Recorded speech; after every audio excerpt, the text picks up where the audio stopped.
Uh, we have with us this evening our town planner, Brian Zakelli, our recording secretary, Nancy Polcari, and the current members of the planning board. So I'm going to do a roll call vote so people can tell us that they're there. Cheryl Wolf, please. Cheryl is there. I Ching. Hello. I Ching Scott, Sally Dale, I'm here. and Dia Jarius is here. I am her current chair. We regret to have to announce that our fifth member, Heather Hannon, has tendered her resignation as she is in comparison. She is preparing to move out of Winchester. So Heather has been with us, I don't know how many years, too many years to count, and she will be sorely missed. But we must go on. Um, Brian, did you have any updates you wanted to share with us? Yeah, there were a couple of updates. One was, I'm gonna get this here. Are you seeing on my, oh, you're probably not. One was to get the this regional collaborative transportation group, a kind of a small update. And if are you seeing this diagram where it says the problem with duplication? All right, good. It looks like you got a lot of corn storage or wheat storage containers there. Yes, with the silos and whatnot. Silos. Yeah. Yeah. So this was, this is going to be very quick, but you can see here what some of the problem is that there's all these needs, and there's a lot of duplication. And what the group is trying to do is to say, well, what could this collaborative group really do? And these are all the things that are possible on that menu of items. So what's going to be happening over the next several months is a survey that I've already taken and other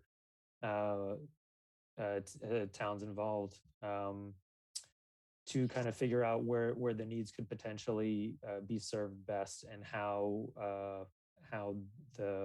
this group could make change. So it says, what to expect in the coming months. So we haven't not scheduled this early fall meeting yet to see how there could what the next steps are, but it'll be most likely early fall, and kind of showing the participation you can see here of what a potential service could look like, whether it's a regional shuttle or some type of on-demand shuttle, or we have no idea, or maybe it's just grant writing for larger projects. It's still so early in the process. That's that. The other update that is not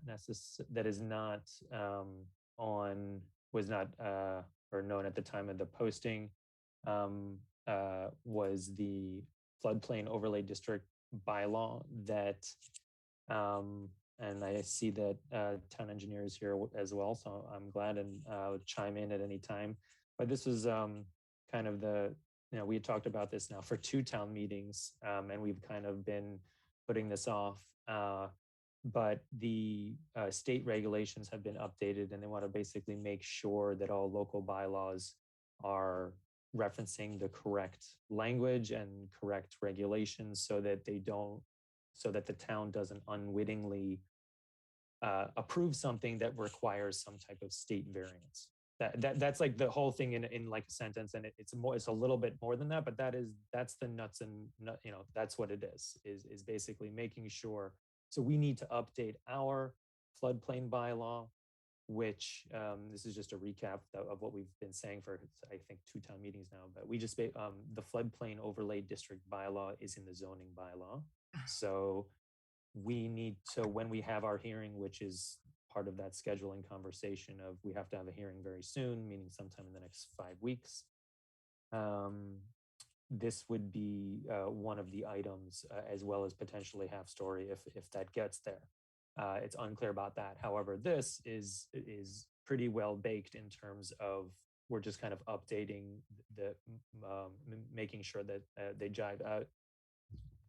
Beth, I don't know if you want to chime in, if anything else, if it made sense there. Yeah, no, I think that all makes sense. Can you hear me okay? Yep, go right ahead. DCR, Office of Flood Hazard Management, has developed a model bylaw that they'd like communities to use. So it's just a matter of reconciling our existing bylaw with that model bylaw and making sure that we bring it into compliance with their requirements. So hopefully not too heavy of a lift, and hopefully we can get done at this fall town meeting. Thanks.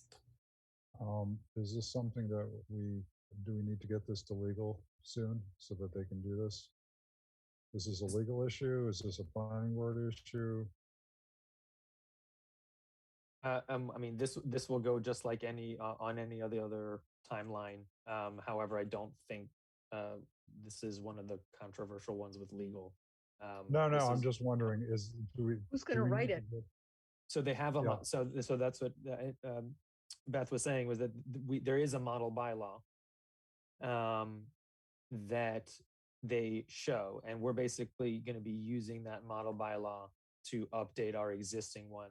Correct, Beth? There's not like a lot of lifting here in terms of writing, correct? It's really referencing the correct model bylaw and moving forward, correct?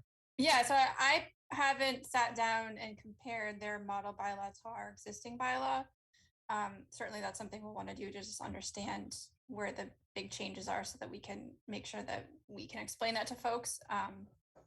Obviously, I think anything before it goes into the zoning bylaw gets run through legal. So I'm sure Brian and I in the next few weeks can coordinate with Anderson Krieger just to make sure we're headed on the right path. But hopefully it's just as easy as adopting the model bylaw with, edits to make to reference the local requirements.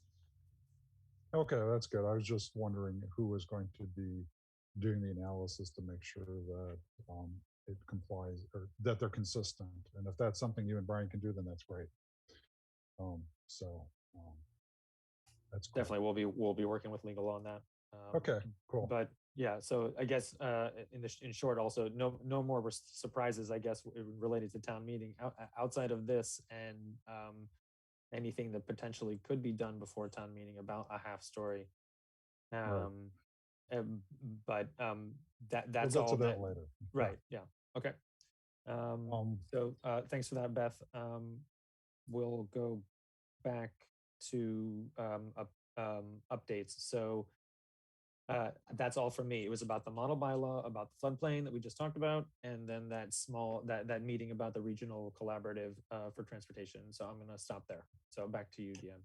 Yeah, so the one thing I wanted to bring up is that, as you probably know, the select board is convening a task force to look at further negotiations with Civico on the Waterfield project. And it has been suggested that Brian be a facilitator for that group. The planning board, I believe, has an interest in whether or not what Brian's role is in this process. I don't want to speak for Brian. I think that as a facilitator, I think that he would do a great job. The task force is narrowly focused on further negotiations with Civico and the financial issues with the Civico project. It would not open it up to any other considerations as far as I can tell. So I think that I'm not sure where, this is another thing that came up before our 48-hour, I don't know where it fits into our schedule. I think we can, if the board wants to discuss this, I think we can make room towards the end of the evening to discuss that, just so that we keep everything else on time. Are we allowed to discuss it if it's not on the agenda? If it has come up prior to or after, it was not known at the time when the agenda was posted, which is true. So, but that means it has to go to a future meeting, right? No, if it's something that's of imminent importance and we didn't have time to put it on the agenda, we can bring it up. Okay, so this is deemed imminent. It is very imminent. Yes. Dia, the only thing I'll say is that from what I understand, it's not under all circumstances, it wouldn't be just me staffing this task force. Yeah, Yeah. I'm curious what the definition is of moderate. Yeah. political So facilitate. If I could please. beg everyone's pardon, if we could move this discussion to later in the evening so that we could Good. try to, yeah, because we do have to get our meeting minutes done, and we have 5 minutes if we want to keep on Right. schedule. So I do intend to. We're going to have time at the end of this meeting to discuss this, as well as the possible description, planning board description, position description. Sorry about that. Okay, so why don't we jump into meeting minute approval? And we have 4 meeting minutes to approve. Ooh, and I can't find my marked up copy. I'm really pissed. Hold on. So the first one is from Tuesday, June 8th. This was the North Main Street Study Committee meeting. So this was a public meeting, but There. the planning board, it was the planning board's meeting. And we have enough members here, and we do have a quorum of members who can vote on this to approve it. So are there any comments on this meeting? I have no problems with it. These are the minutes from the June 8th North Main Street Study Committee. That is Community. correct. Okay, good. Yes. Yes, I do have edits. And you had, I think you had some clarifications you wanted to put in, Sally, or at least that's what Yes. you said, I recall. I'll just And you- repeat them because I don't remember what I went over last time, but it's all on page 2, and the first part is under define recommendations. And actually, I didn't have edits there.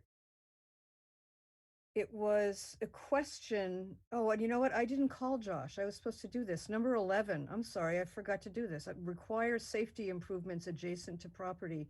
I think Josh has been away anyway. Brian, do you know what this means, number 11? Sorry, you said number It's on page 2 of the June 8th, you know. Yep. Here, North number Main 11, Street. require safety improvements adjacent to property. Yeah. This is just, I don't think this is referencing a specific one. It's referencing the idea of improving potentially either not just ADA, but other street improvements that are adjacent to, I think he's trying to say either commercial or residential property. I don't think he's referencing a specific thing. And the question of require safety improvements, was that by the town? I can't be. No, I think what he did is No. he broke all these recommendations into 2 parts. Numbers 1 through 8 are ones that encourage investment, in his words, and numbers 9 through 15 are those that relate to alignment of investment. And that's a bit jargony for me, but I think one was things that we would give the developer, and the other was things that we would ask the developer to do. And so on number 11, I would propose the developer's property. So why don't, well, I think that's fine. I don't have an issue with that. Does anyone else have an issue with that? I found that the minutes were fine. Right. Nothing. Okay. I only Is had there a one word motion? on 15. She wrote a line, and I suggested it say assign. That's a pretty minor edit. So that Right. I guess they call those Scrivener's errors. I would call those Scrivener's errors. Is there a motion to approve? And the So motion, moved. Brian, can you scroll it back up so I can give the wording of the motion? The motion is to approve the planning board minute meetings of the North Main Street Study Community Meeting on Tuesday, June 8th, 2021. I Ching, can you remove that, please? I remove the moving of the Sorry. motion. Don't remove it. Don't remove anything. I meant move again. So moved. Yeah. Thank you. We have a second. My apologies. I second. Okay, roll call vote, please. Cheryl Wolf. Sally Dale. Aye. I Ching Scott. Aye. Diab Jurius, aye, 4-0. Okay, now we're moving to meeting minutes of July 6th, 2021. Oh, just a point of order, Diab too. Is oh, so wait. if a member is absent, they can still vote on okaying. No, you really can't okay. because you have, yeah. And So Brian, I Cheryl think, wasn't there for the last one. Oh, wait, she wasn't? Oh, I missed it. I'm sorry. Well, Cheryl, we will say 3-0-1 abstain. I think that's probably legal. Brian, I think we've missed the second meeting on that evening, so there should be a June 8th at 7:30, or did we approve that? Yep, no, there's this June 8th at 7:30 that needs to be approved. So, Okay, maybe it's later on, so that's July 6th. No, it's actually June 8th at 8:30 that or needs to be 8:30, approved. okay. Yeah, it's later on in the PDF, so we'll just go. There we go. Up right yeah. there, right there. Yeah, There we we'll go to Okay. here now. So Why don't we go to June 8th at 8:30? June 8th, 2021, 8:30. Are there any substantive modifications to this? I have none. Okay, Sally, your hand is raised. Yes, on page 1, number 110, Converse Place, under Mr. Hassin, it's the second bullet. I would like to add the words open space in the parentheses for the 3 percentages that are listed there, so that we don't understand exactly what those percentages refer to. Okay, that seems reasonable. And then therefore you can delete the phrase that's in the next parenthetical phrase, which says the corresponding open space is noted in parentheses. That was really confusing to me. Can you, why don't we note those, and if you could pass those on to Nancy? I will, I'll tell Nancy, if you don't Okay. mind me requesting those changes. And then, let's see, this would be the 4th bullet. And this is pretty substantive in my mind. On the 3rd line, it starts, well, let me just read the first sentence. 3rd meeting, team presented an expanded figural edge design with first floor restaurant on Mount Vernon Street, comma, underground parking, comma, open space, details, Woonerf. And then 4 stories of brick with upper 2 stories stepped back. And what I would like it to say is 6 stories to be composed of 4 stories of brick plus 2 other upper stories stepped back, because it wasn't clear that the figural design represented a 6-story building the way this was written. Okay, I can see how you could say 4 stories of brick and the 2 upper stories of those 4 were stepped back. So right, would, so I think it would say 6 stories to be composed of 4 stories of brick plus, and I can give it this exact wording to Nancy, plus an upper 2 stories stepped back and using etc. I am fine with that. Any the rest of the board? It's fine.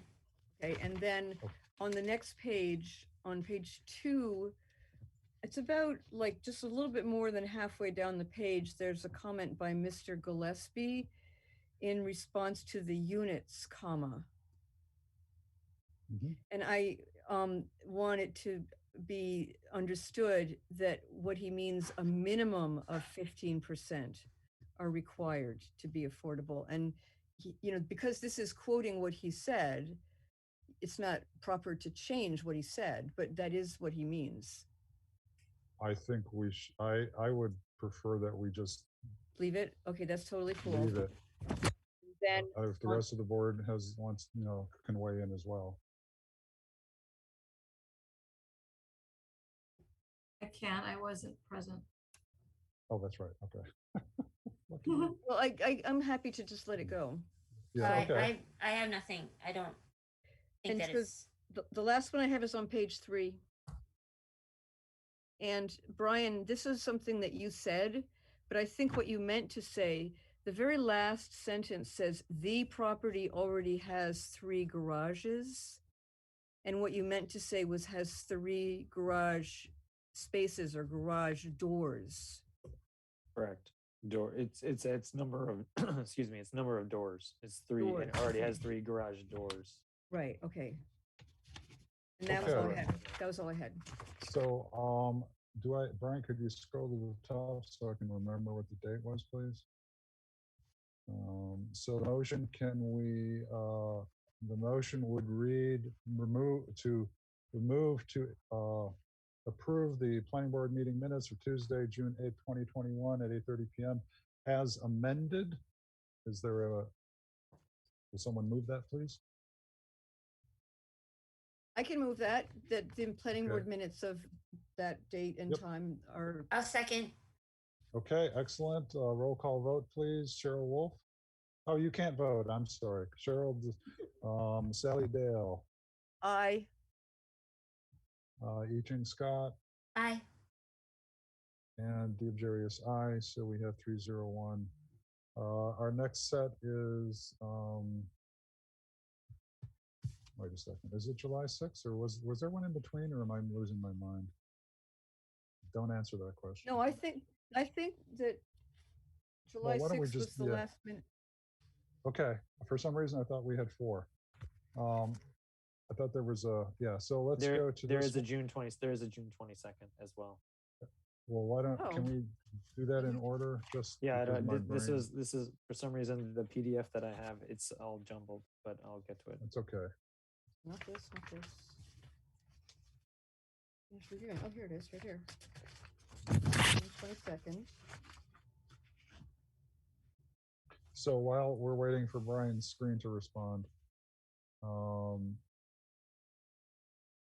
there we go. Thank you very much. So we're all here. We can all vote on this one. Are there any comments, any amendments to this? I did something on the second page.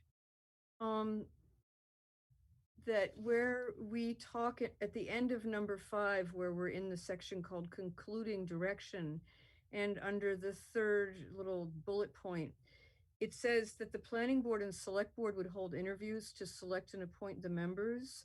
And I didn't remember it that way. I don't think that was a final thing. From my reading is that these were just like a brainstorm. Okay, of- so when it says concluding direction, it's not intended to be conclusion or decision. It's just concluding direction. Yeah, I think this. I'll just. I think that is the wrong heading. It is not. It was more of. Why don't we call There it a was- summary? Yeah, fine. What is Yeah, it? A summary. A summary. It was really a summary of ideas. Summary of ideas is good. Not a Yeah. something conclude. What? Yeah, but Yeah. not a concluding direction. I would agree that that is not. This is not exactly where it's going, or we don't know where it's going, so they couldn't be anything concluding. And Right. then in the very last bullet, instead of saying this could be an opportunity to involve other committees, I would say it is key.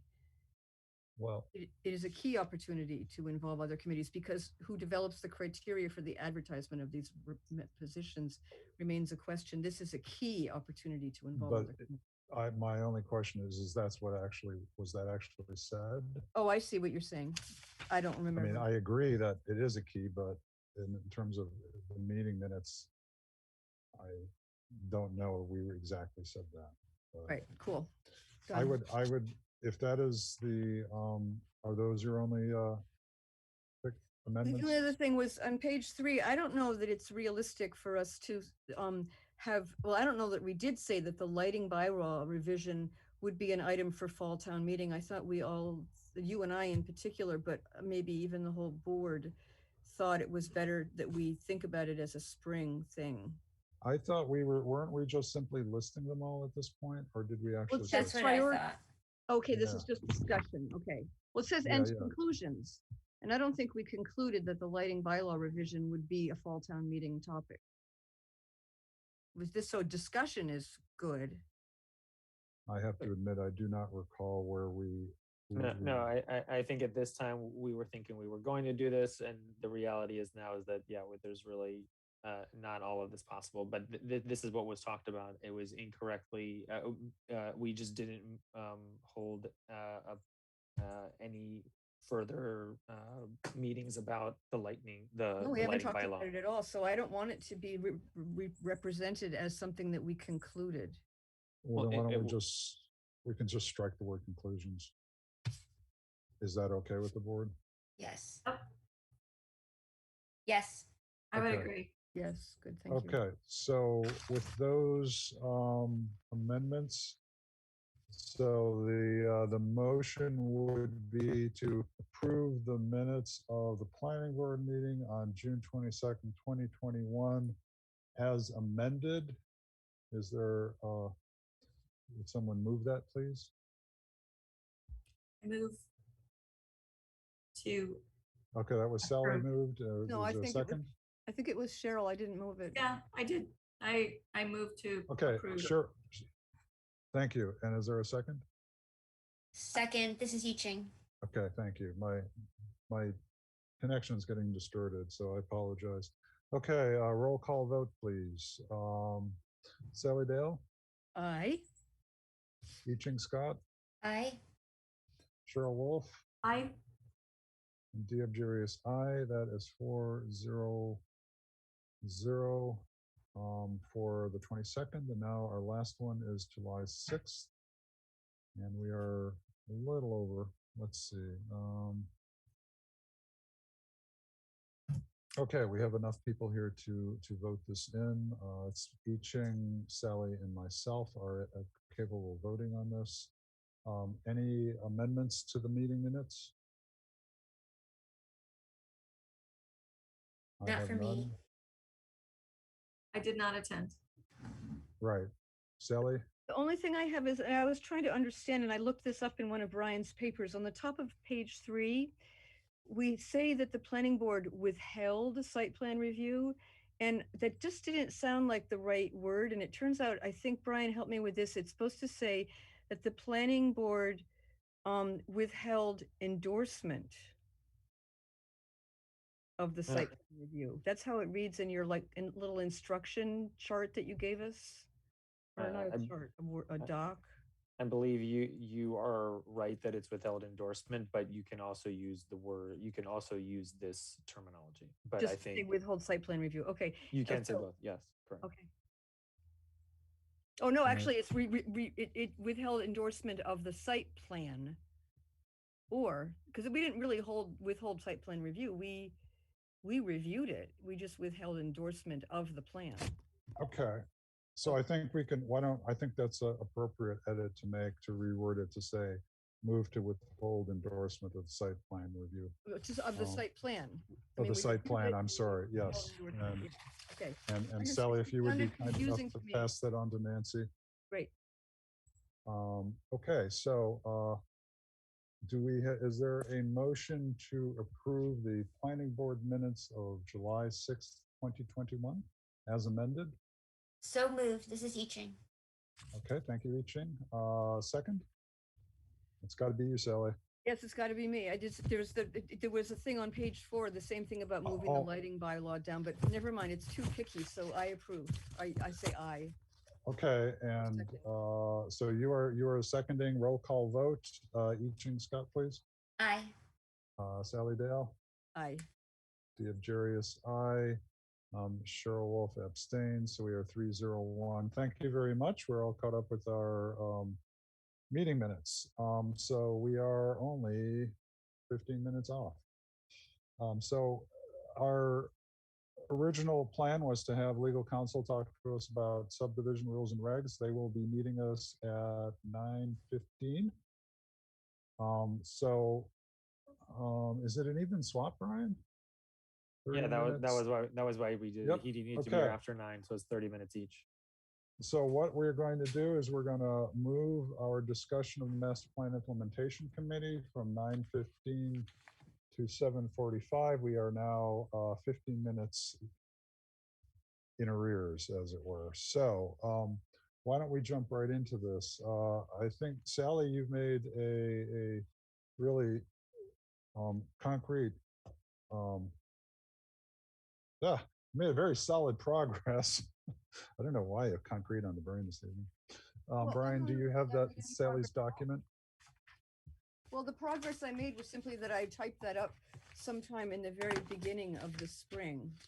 Right, but this has been you've added. Oh, we're talking about the implementation. I thought we were talking about the consultants. I'm sorry. Yes, I did make progress. Implement. Yeah. I did So make I think to get ourselves some little time back, I think the key thing is that that came out of our previous discussion was that we would look to this as being a standing committee of town meeting in order to provide it some I wouldn't call it gravitas, but some measure of respectability and Stature. I beg your pardon? Stature, if that applies. I don't know. Stature, thank you. So I believe that's well described under authority. If I think if we just go through this linearly or sequentially, if anyone has any comments, just call out. You want me to read The it out loud, or do you want everybody to just read?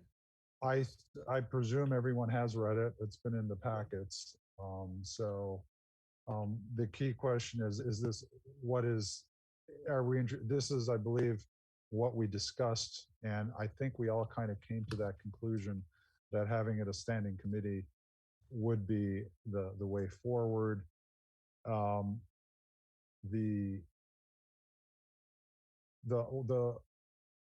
language is a little legalistic to me, because I'm trying to understand, for instance, in the second bullet here, I don't know what that means.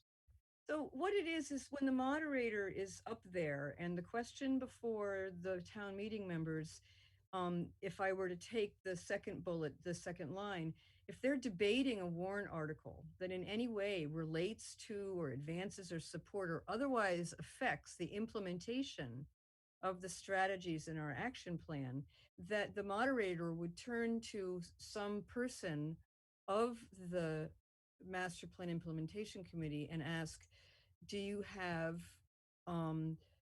advice and recommendations? And such advice and recommendations will be heard. And the same thing would be, those advice and recommendations would be in the work plans of the different committees that are working on things that relate to this. So in other words, they're not just spinning their wheels and talking in a closet. They're issuing advice and recommendations that are duly considered. Okay, In so the appropriate locations. So I think that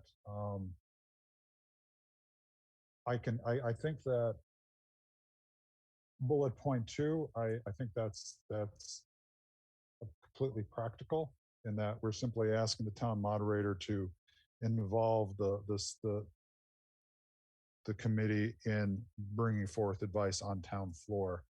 And I think that maybe a little bit of simpler language. I'm happy to have legal or anyone who wants to take it down a notch or clarify it. I was just trying to say there's two places where this committee's advice, it would be really great if it was at least paid attention to and given airspace. One, that they have a chance to work with the different work plans of the different people who are carrying out all these, just to say, do you have it in your work plan to make a bike lane on Church Street or whatever, just kind of like paying attention. Yeah, no, I hear what you're saying. I think that the first bullet is, I think that I understand where you want to go with this. My concern is that the other committees would think that that this master plan implementation committee would actually have a say in how in what their priorities. Well, maybe we can just say that shall be considered by the different boards, commissions, and councils, etc., and keep it like, take out 9/10 of the words on the first two lines of the first bullet. That their advice and recommendations will be considered by all these different bodies that are named in the master plan action plan. Period. Yeah. So consider them. No it's just, there's a I think it has to it should be considered, because some of the thing is that some of these groups have particular, like for instance, the planning board decides who we listen to, right? And so if town meeting said, hey, wait, no, you have to listen to these people as well, and other groups such as the ZBA have particular state regulations. So I think that I think it's overstating it as it is right now. I agree with you. Yeah, so I'm trying to get to what we could say in terms of providing. Do we want the other? Is this going to be outreach from the master plan to those other boards and committees? Yes, it would be. The master plan advisory committee would say, okay, so we have these things that we want to make sure that we have thoughts about that we want to pass along to the Concom. And we had some thoughts about this that we want to pass along to TTAC. Right. So I think that the onus of the way maybe of wording this is not to say that they should, is that the master plan implementation committee will provide. Perfect. Well, they'll just share their advice and recommendations. Yeah. So with the it's appropriate more. committees. Yeah. So it's more of an action by the master plan, the MPIC, rather than a duty or requirement placed on the other parties or the other committees. Cheryl, you have your hand up? Oh, I'm sorry, Cheryl, you do have your hand up. My No, apologies. that's okay. I was digesting what you were saying and trying to and just continue to read over what you put together, Sally. I really appreciate the condensing of information and just putting this out there so we can talk about it. Really is helpful. Thank you. Well, thank you for saying so. Yeah. I think I think after I went through this document that you created, my takeaway was that I saw points in it that talked about things that are already in the planning for the town. So like a sustainability director, communications and engagement coordinator, community planning staff. Those are all things that are actually kind of in the works, right? You're talking about the strategies of the master plan, action plan, that summary that I made? Yes, and, Yes, and this is so very I true. think if I go back, if I come back to this, then thinking of it, you know, the master plan has been voted for, right? It's been enacted. The town voted in favor of it, right? So in a way, it's a plan that's in place, and I think we just need to advocate for that plan. And I think people that are trying to be hired, we should support their advocating for the plan. And that's already built into the plan to some degree. And then I think I think that as if we really do place people if we take members of different committees and put them into this advisory committee, their job would be to have full understanding of the master plan and advocate it as they're working on projects.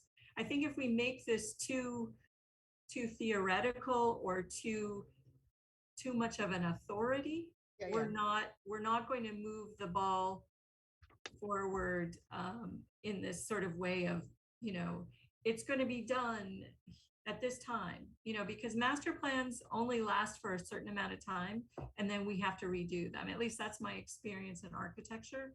They generally last for about 10 years and then you redo them. So it's really just, it's something that is a knowledge base that we need to advocate for because it applies to the town and the town has voted for it. So my thought is that I'm kind of leaning towards what Diab's talking about, which is we talk less about it being a committee of authority and more about a committee of advocacy. So the word authority Can I just make, wait, that came up can I- earlier draft. Sorry, Can Diab. I make one quick clarification, Cheryl? The members of the MPIC they will not necessarily be members of the other committees. They will be selected from applicants from town-wide. So there may not be you may not have a person on say, historical commission who's also on MPIC, right? So there isn't necessarily that direct line of communication. Okay. Right, That I think is to some degree a problem, honestly. I think it's a lot. No, it's just a lost opportunity. But then, knowing as I do from volunteering my time for the planning board, people on committees are a little over, There's nothing which prevents someone on a committee for applying to be on the NPIC. yeah. It's Okay. just there's no guarantee that we will have a one-to-one correspondence between committees and NPIC members. Okay. Yeah, to Cheryl's exact point, should we revise what it says on page 3 about membership of the committee, and that the committee will be made up of one person appointed by each of the following? And this is the selection committee that would then go out and I pick. can we just, it's not, I think that's an important point, and let's note it down as to the selection committee, but let's try to let's move Okay. back up to the top, Mhm.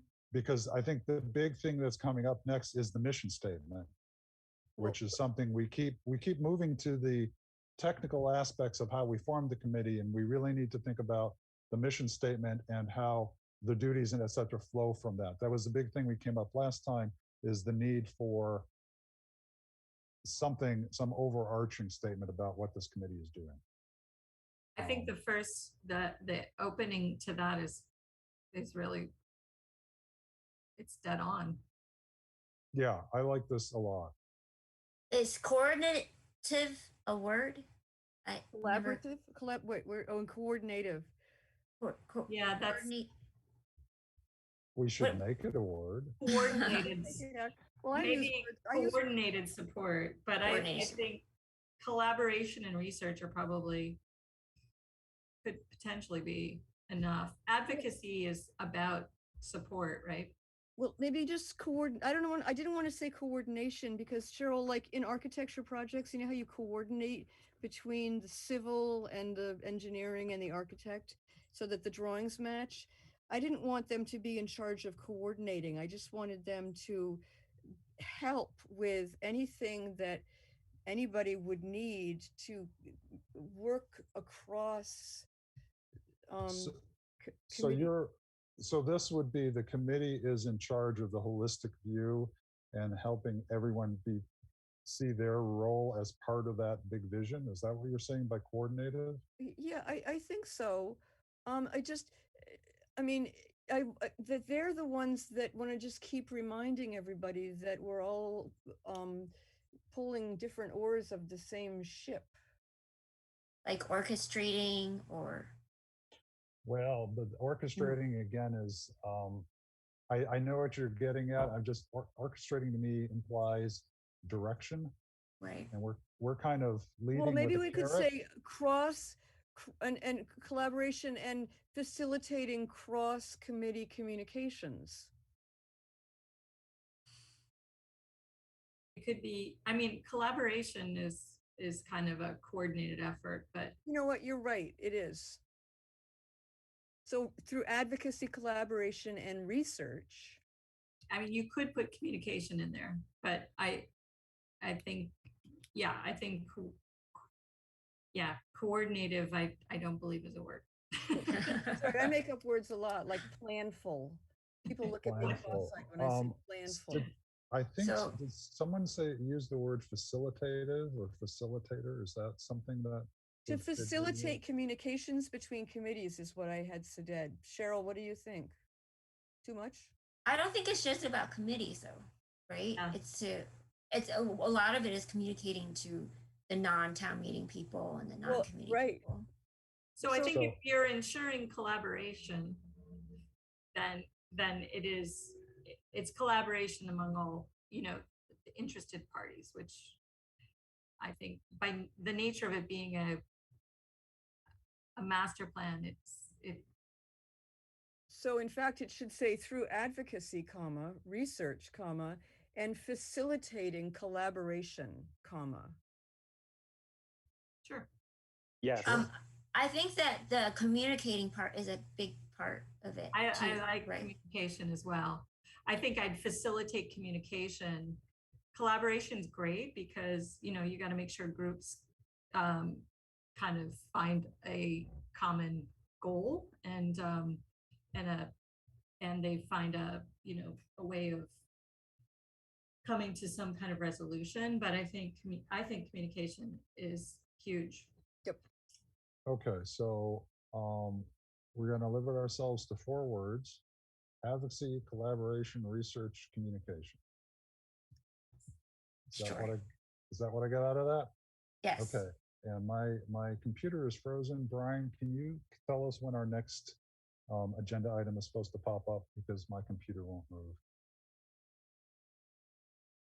Advocacy, collaboration. Yes, just a second. Research. Um, And so 8:15, we're in, it's 8:16 right now. communication. Okay, so why don't we push forward? Let's do another 10 minutes on this. And I think we have and then we'll move on to our design consultant discussion. So if you could go back to that, Brian. So we are now, okay, here we go. So I think that we've got the first sentence down. I like the mission statement. Sorry, can I make one more? Yes, go ahead. Comment. I think that those, to ensure, the 4 words that we talked about, that the vision, goals, and strategy, the master plan, are effectively integrated into. I'm not sure I understand how someone would think about Winchester priorities. So why is it? It's the strategies of the master plan. The master plan sets up what Winchester is prioritizing. That's or maybe not. I don't know. Yeah, so I'll explain, I guess, a little bit. It's really there's competition within each certain kind of chunks of funding rounds in terms of small goals, medium goals, and longer term goals. So there is a choice of, we could do a whole bunch of small things right now, or we could do one big thing. And this is more, the master plan more says is that these are either the types of policies you should be adopting, the types of laws you should be changing, or the types of infrastructure you should be building, whether that's communication types of infrastructure or building actual infrastructure. So could we be more specific to call it Winchester's projects and, agenda? Or I'm not sure priorities. Well, when I wrote the word priorities, I was thinking about both funding priorities and also priorities of principle. Like that we would have a more diverse faculty in the public schools or something. That's a principle as opposed to a funding priority. So that the word priorities.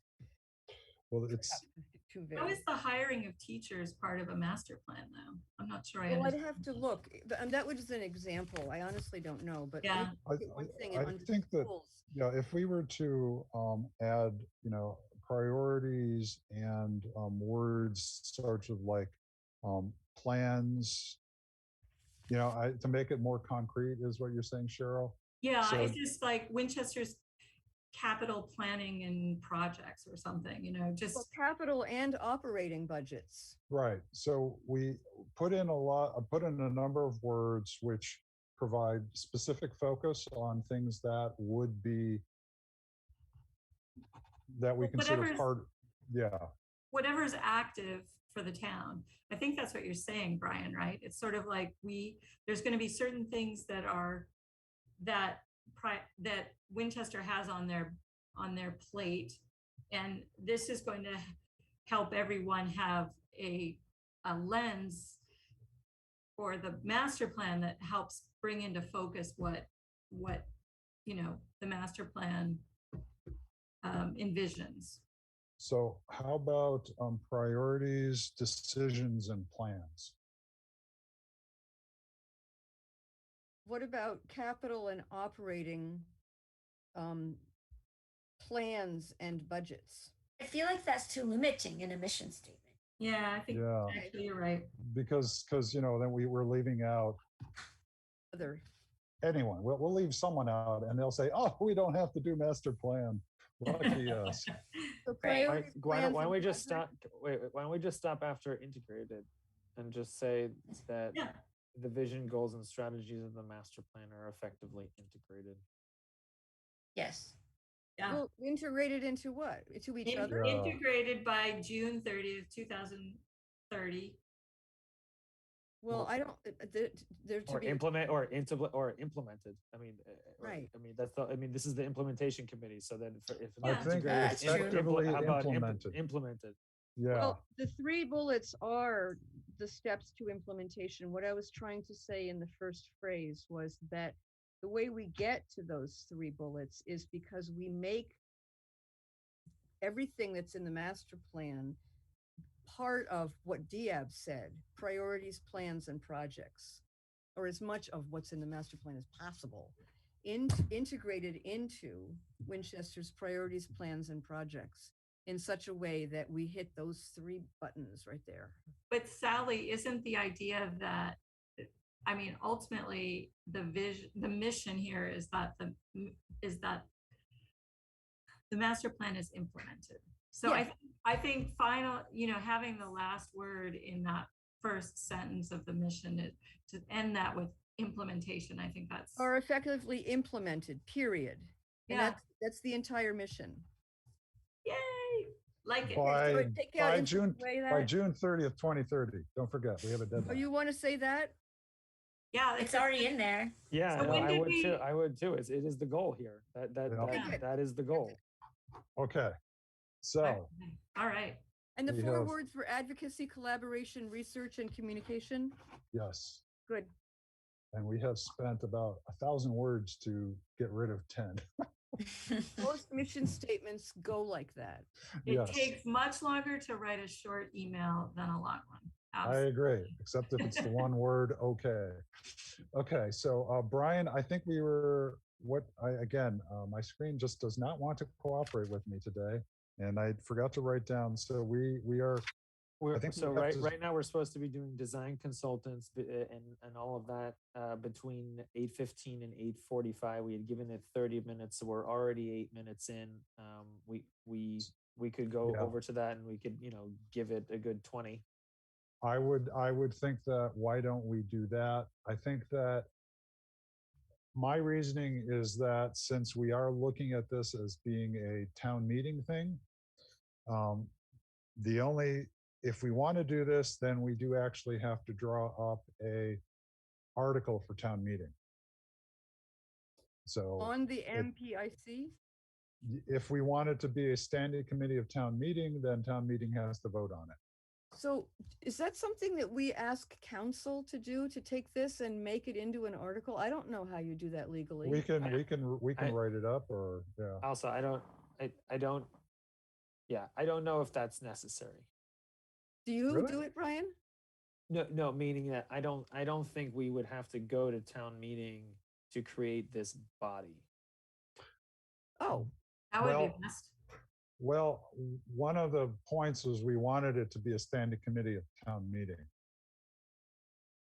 is that? So by Yeah, that would be, it would be an article before town meeting, which would create the committee, which would define how its members are appointed and all of the things we have, and it would report to town meeting. It would indeed, because it says, If you scroll up, Under Brian, duty. that's one of our, if you go back to page 1, that was part of the discussion we had last week. Whoops. Don't yeah, go no, there, I'm there, don't no, go I'm, there. Yep, I'm going down. Don't worry. yeah, understood. It's okay. Yeah, I'm here. right there. I'm here. Advisory Standing Committee of Town Meeting. We had this Right. discussion last time about how we make sure that this committee has some actual footprint. Right, Brian, go to the top of page 2, the 3rd dark black bullet down. To prepare and present reports on activities, progress, achievements, and obstacles related to implementation of the master plan, reporting biannually at spring and town fall meeting, and reporting quarterly on those months to the planning board. And that's for discussion. This is a draft. Yeah, Right. I think I should, or we should, well, we will have legal counsel here at 9:45, not talking about this, but Well, this would Yeah. go to council. I could send edits to you, Brian, the ones we talked about this morning, and then the rest they can talk about with you about how to make it an article. well, I'm just trying to think if We we sh- need, we're if not- we need to do an article or we're- not, is where I'm at. Oh, Well, I think we're nowhere near ready for an article. We have, I think we're approaching, but we need more discussion. And I think we need to, why don't we conclude this discussion this evening? I think we've got a mission statement. I think the responsibilities, I think, are well written up. And then we can go on to, yeah, may I I think we have to suggest move that we on. put it on the agenda for the August 17th meeting? By all means, yes. We're going to have a lot of ZBA stuff to look at on that meeting as well, so we will have to be very efficient. Good. So, okay, excellent. So why don't we move on to design consultants, please? And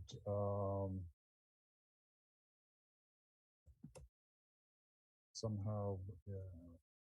There it is. And so we have a long list of candidates. And again, my computer won't work. And I submitted and so a I think list, but it's not up here. Thank you for doing that, I Ching. Oh, Yeah, I have that. I also have that. This is the one that went in the packet, but I will I can also bring that other one up as well. so Right, I think I just that have to go get some you water. have a- I'll be right back. I'm dying. Okay. I'll wait for Sally to get back and maybe my computer will start working again.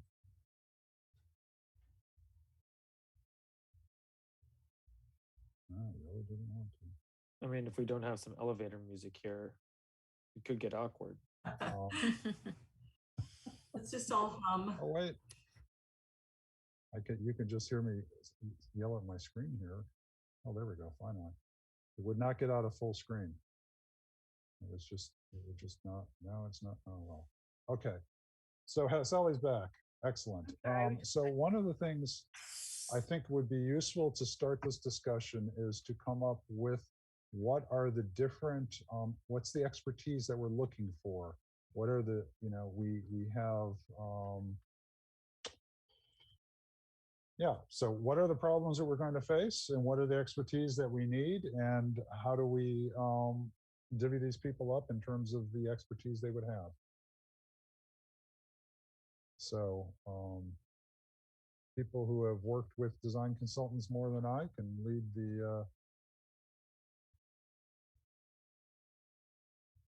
the charge.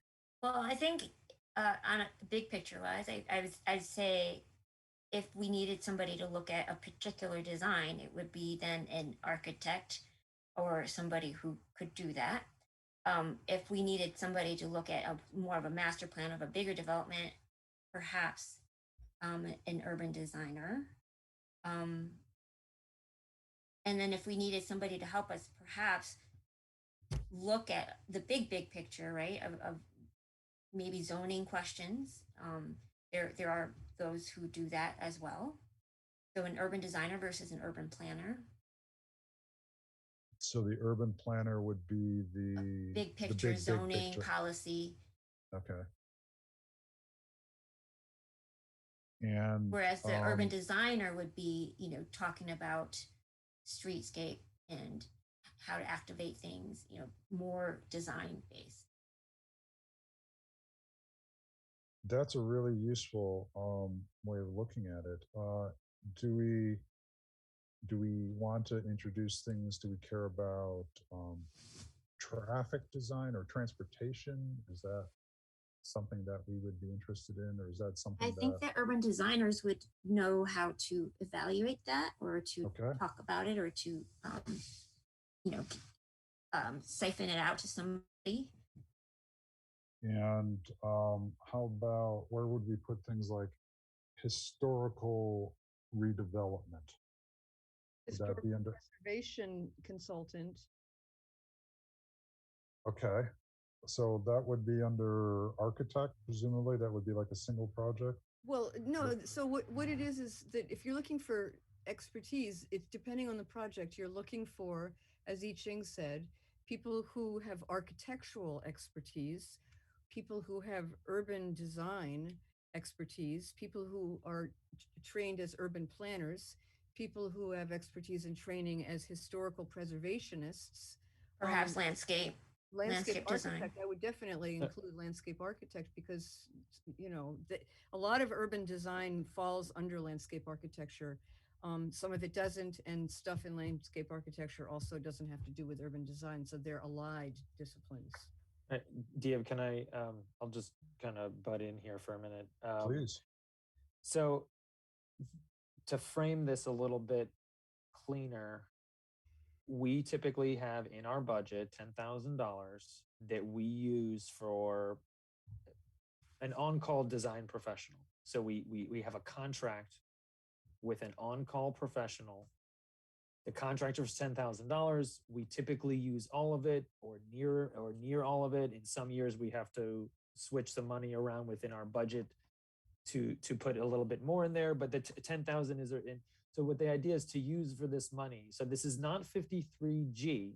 I think this is kind of, it seems like we're having this conversation about who should we hire for 53G. And I want to make sure what the conversation is we're having. So there are two things.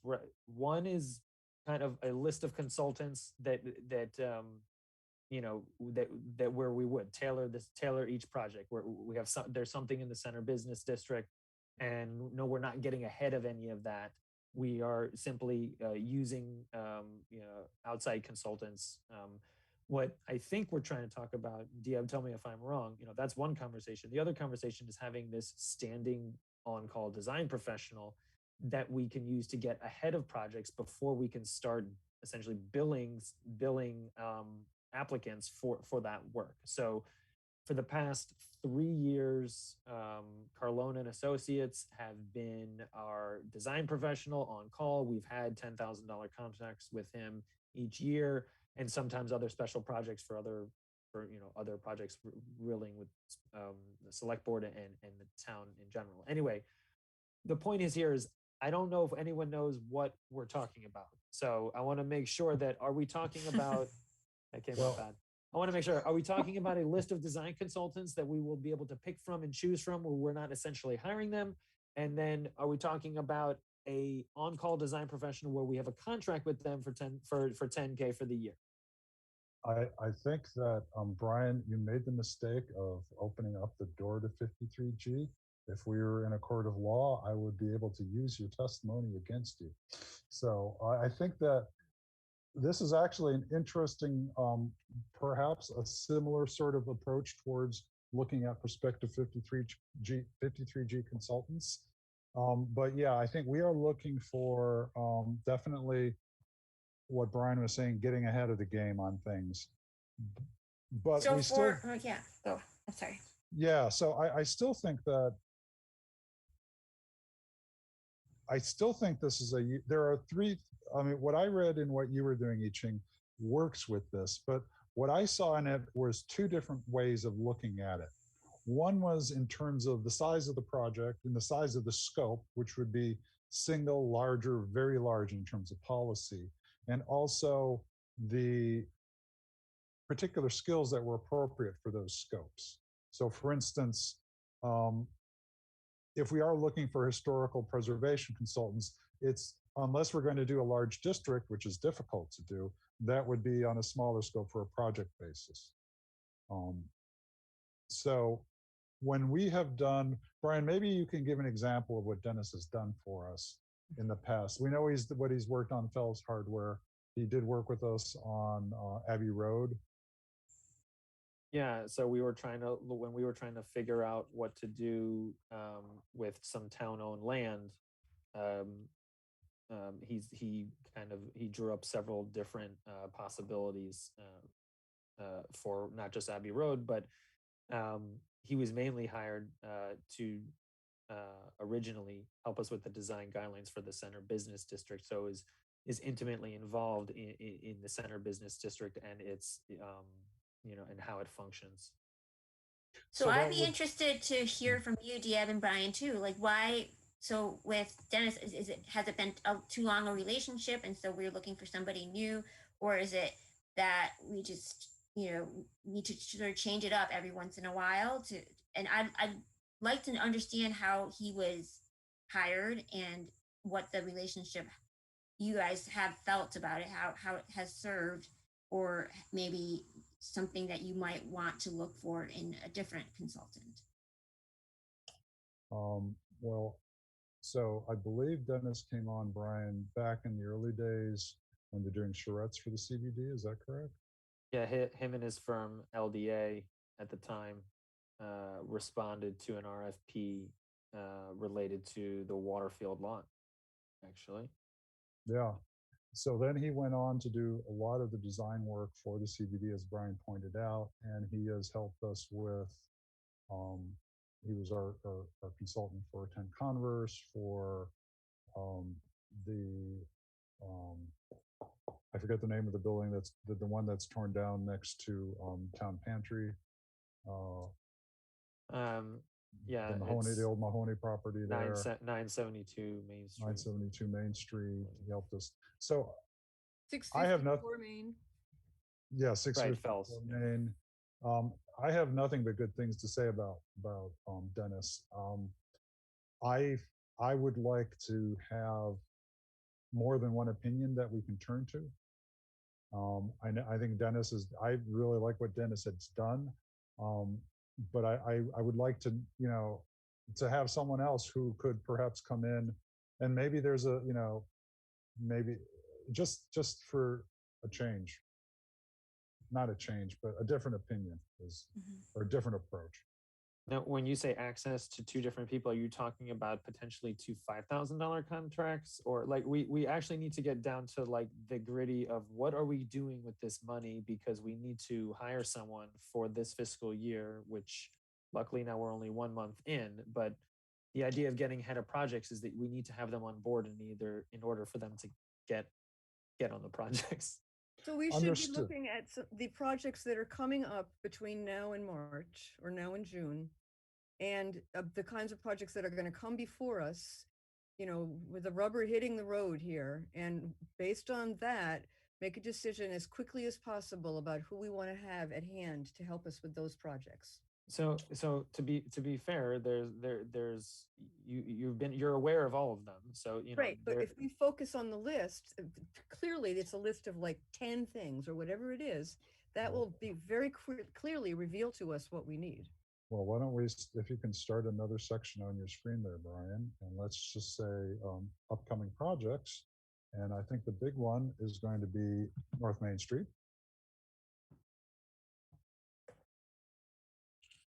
And that will be a combination of zoning and design.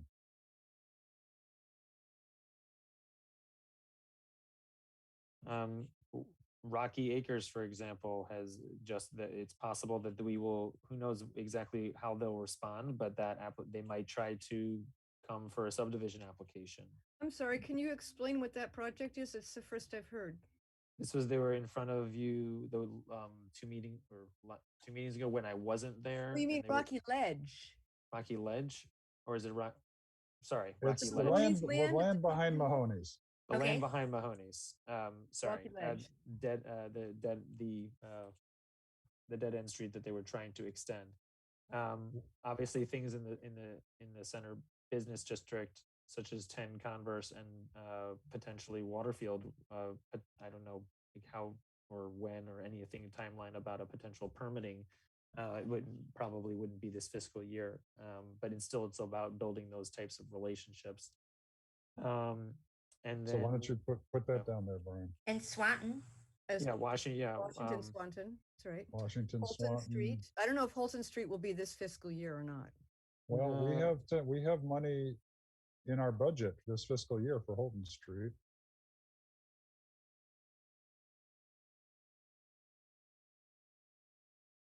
Rocky Ledge, Rocky, whatever it's Rocky called. Ledge. I don't think they call it acres.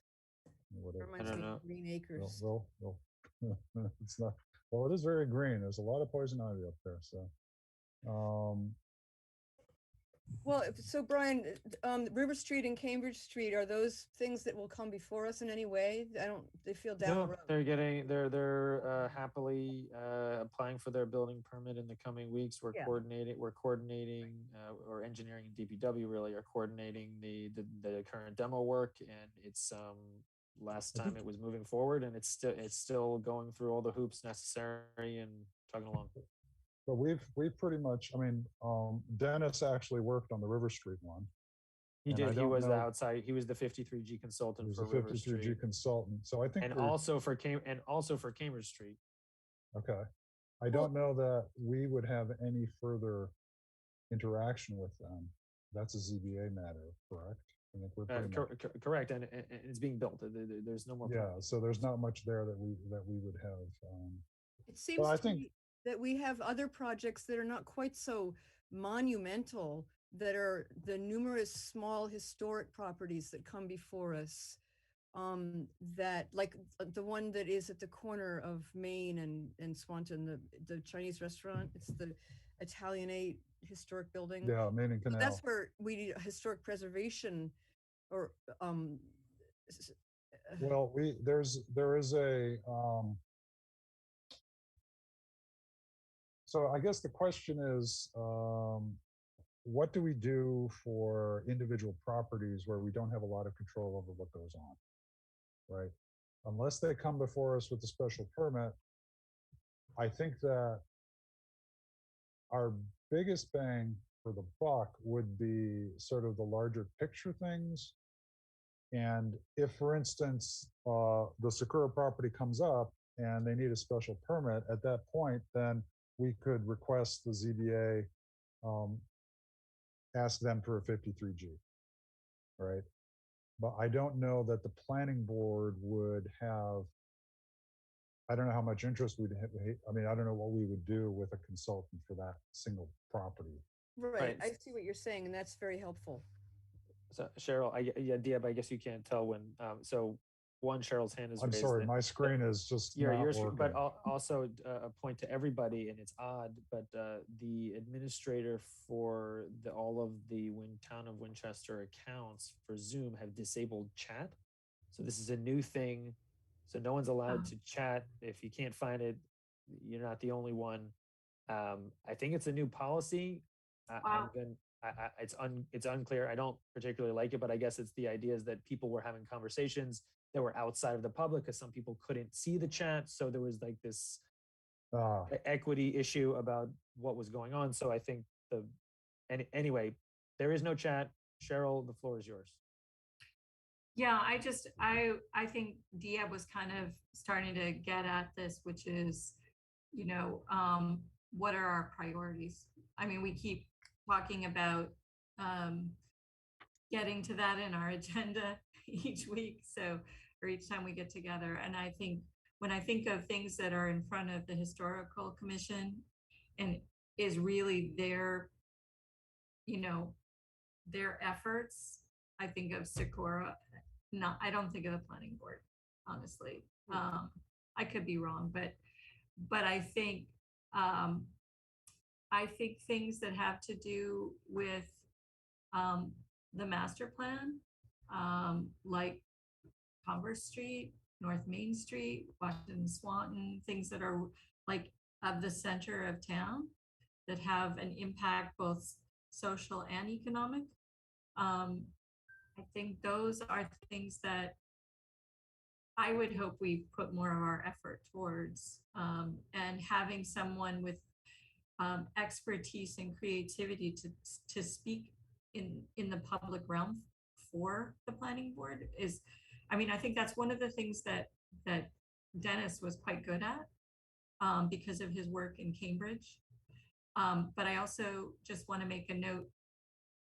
I didn't know he worked for LDA. I have a lot of respect for LDA and their design work, but if he retired from LDA, that's probably why we could afford him at $10,000. And honestly, these other firms, some amazing choices here, but 10 grand, it's not going to go very far, honestly.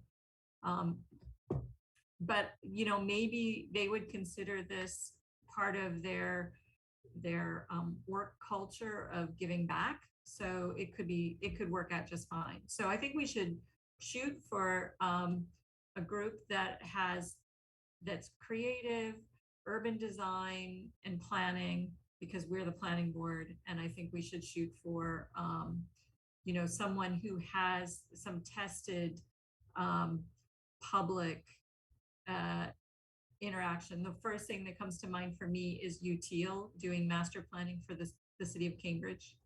I saw the presentation that they made to the city of Cambridge. They knocked it out of the park. I mean, they're a super creative bunch, and I just don't know that they would take this, honestly. But. So I actually worked for UTL, and I agree that they've done some really great work for planning, and they understand zoning really well. I think they also did the master plan for Union Square in Somerville, which is beautiful. Yeah. So I do think so, and I nominated I suggested Mimi Love just because I was hoping that she has a very she has a real design eye and understands master planning, and I think she'd be great. It's a different voice I too. didn't see your recommendations. Oh, Mimi Love. She's part of UTL. Yeah. Oh, I see. Yeah. Thank you. She does a lot of their education programs, right? Yeah, but she's also just so sharp at seeing things. And it could be a UTL contract and have Matthew Littell, who's the urban designer, to come and help out with certain things. But I don't know, like you said, Cheryl, I mean, it depends on the fees, right? It really does. I think we just kind of have to send out the balloon and see what comes back, kind of pick the ones that fall into, having planning and public relations kind of, talent, and as well as design, obviously, and then go from there. So if we can, heeding Brian's call that we need to actually hire someone fairly soon. And I know, Ann Sarah, your hand has been up quite a bit, and I want to make some time for you in just a second. I just want to focus this conversation to, why don't we do this? Why don't we choose our top 3 priorities in terms of the projects coming up, maybe our top 4. And so I think what we're looking at is, and let's look at the new ones. So for instance, 10 Converse, we already have a long history with Dennis Carlone. Waterfield, we don't have a history with anyone yet, really. Well, we've got Civico. I don't know, but I think I would say that the new ones coming up are North Main Street, Holton Street. We have money in the budget this year to do Holton Street. We've got 15K, and it's not very much. Is that separate from the 10K? Yeah, that's separate. That was a special add to our budget by town meeting this put spring. that information in this document? Yeah, well, yeah, this is certainly. I think what might end up happening is when we talk about the priorities, that really it's potentially putting that 10 and 15 together into Holton Street, and at least we will be able to get more of that public interaction, because a lot of the time that's actually a lot of there's a lot of money involved when for continued public meetings, but as Cheryl said, they're useful, and if they're done right, they're very meaningful. But we are going to need some money for the North Main Street zoning and design. That's a huge thing that's coming up soon. Yeah, and there's obviously no chance. There's no chance for fall for that, and we're leading towards spring. So that you are right that if we put all of the eggs in the Holton Street, but we could certainly start with something. But if the idea is, like you said, we have 15 towards Holton Street, it doesn't leave a lot of room. But we can always ask.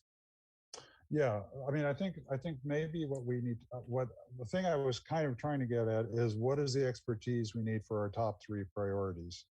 Are these urban design, urban planner, like if we're going to go for North Main Street where we have both zoning and design, would that fall into urban planner and urban design? Is there a particular firm that stands out?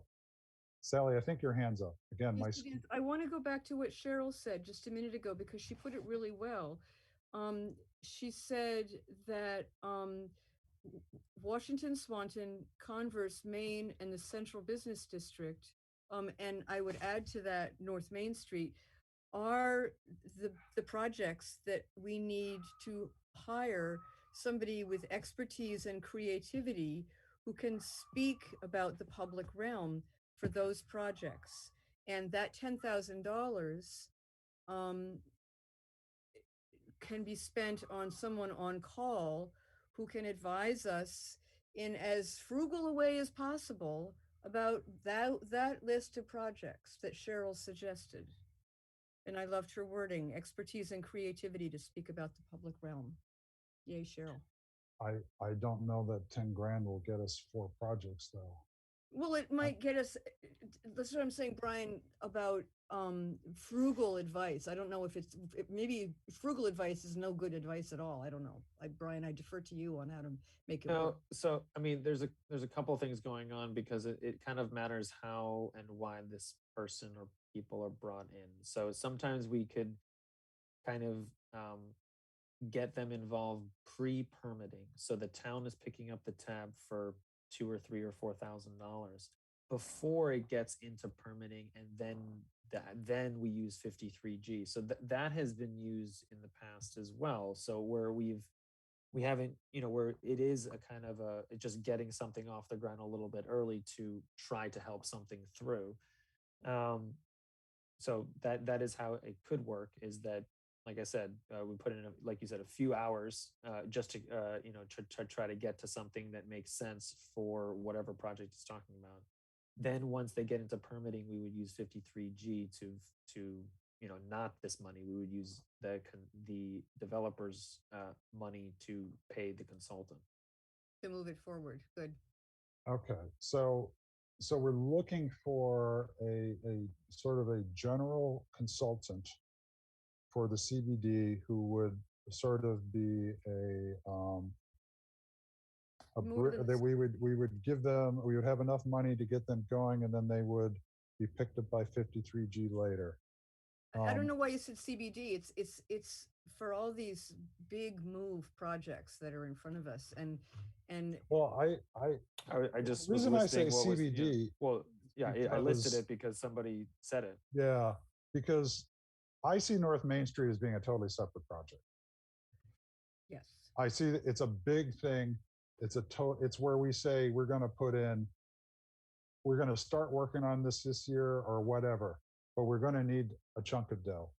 Holton Street, we've got 15K in our budget that we should find someone to start work on. And whether we go with one of these people or we find matching money, maybe from MAPC, like we did for North Main Street. But we've got, I think those are 2 separate projects that we need to consider. Good. I think, generally it seems like 10 Converse is really whatever consultant that we would be attracted to for 10 Converse would probably be the same one for the Center Business District as a whole. So we don't necessarily need to call out 10 Converse. We can just say Center Business District, and that probably covers at least. And that covers Waterfield lot too. Right. So why don't we get rid of number 6? Yeah. Okay. And Brian, could you and Meineke is North Main. Yeah, can you remind me of the schedule again, Brian? We're beyond it. We're supposed to be 8:45 onto a new topic, which is and technically 9:10 is also North Main. So yes, it is. Good. Yeah. So there's obviously So what in our next topic, I believe we were going to be talking about the half story, correct? That is correct. Okay. And we were supposed to give it 30 minutes from 8:45 to 9:15 because we have legal counsel coming in at 9:15. 9:15. So why it's don't 8:55 right now. Yeah, so we need to talk about the half story. I think we've made some progress on this. I think what would be useful is if if everyone agrees that these are our top 5 things to look at, then those of you who have knowledge of the people of the consultants on the list could maybe draw up a short list for each of these projects and see which ones they would fit. And then we can start. The idea would be then what we haven't discussed is what's in the middle of the page, relationship, and what sort of a relationship do we want to have with them? Do we want to have them on retainer? Do we want to have them just say, yeah, we're interested if something comes up, give us a call, give us a call. I'm ignorant of most of these relationships or how they're set up. So those who know, please. So I think we're good for now, because I do think we need to move on. Anne, why don't we give Anne, why don't you, if you could quickly come in and. Just really quickly with respect to expertise, there are 2 things that I would be looking for as expertise as a resident. And one is something that I've been really championing since 2006. And that is the need for a person that does the architectural design to understand certain technologies that are available to them. One is pervious pavement. I've already personally proved this with 620 Washington, proved that that it works. That's one thing that we need to consider. And another thing that the person I'd like to be able to consider is automated parking. I believe that the Waterfield referendum was partially lost on the basis that we did not include automated parking that would have given all of those people downtown the ability to have all of their parking places, and we could have also built our housing units there. So one of the things that I'm really looking, automated parking gives you ability to do anything on the outside of the parking structure. It can look beautiful, and it can also have on the top of it a garden or solar, anything you want. The second thing that I'm looking for in expertise that I don't see is I would like to see all of the architecture taking place wherever it is in town, looking more like town hall, looking more like bookends, looking more like that area that used to have It Rains Fishes, looked like the village. Yep. So I am looking for that. And I don't see those 2 things, the technical expertise, nor that am I going to get something that looks like the town, that makes it look like Winchester. That's my comment. Okay, thank you very much, Anne. Ms. Sarah, I apologize. I should be more formal. May I ask Anne Sarah a question?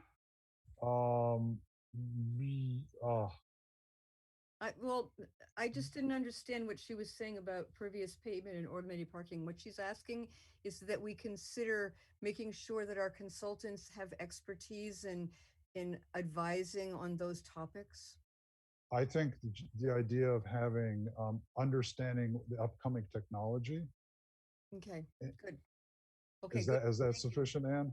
It's not upcoming. All of the things that I've mentioned are well established. Okay, but in 2006, automated parking was well established. For Winchester, Anne, this is very much upcoming. So, okay. I understand. My question's answered. Thank you. So why don't we, I think what we're going to do is we're going to spend the next 15 minutes talking about our half story. We'll take a break to speak with council, and then we'll come back. So so I Ching and Sally have been taking the lead on this, and I'll leave it to whichever one of you wants to start this evening. Is that okay, or do you want me to? No, it's great. I actually would love it if I Ching could walk us through this. I'll try. Sally did most of this writing, so we were trying to find the big picture reasons for why we need to adjust the half story and to clarify it. And so some of these were to to clarify, and to also give dimensional and massing calculations, because we were finding that there were some things that were coming before us that were just dimensionally really pushing the limits. And then we were also thinking about the adapted reuse of existing buildings. For example, some of the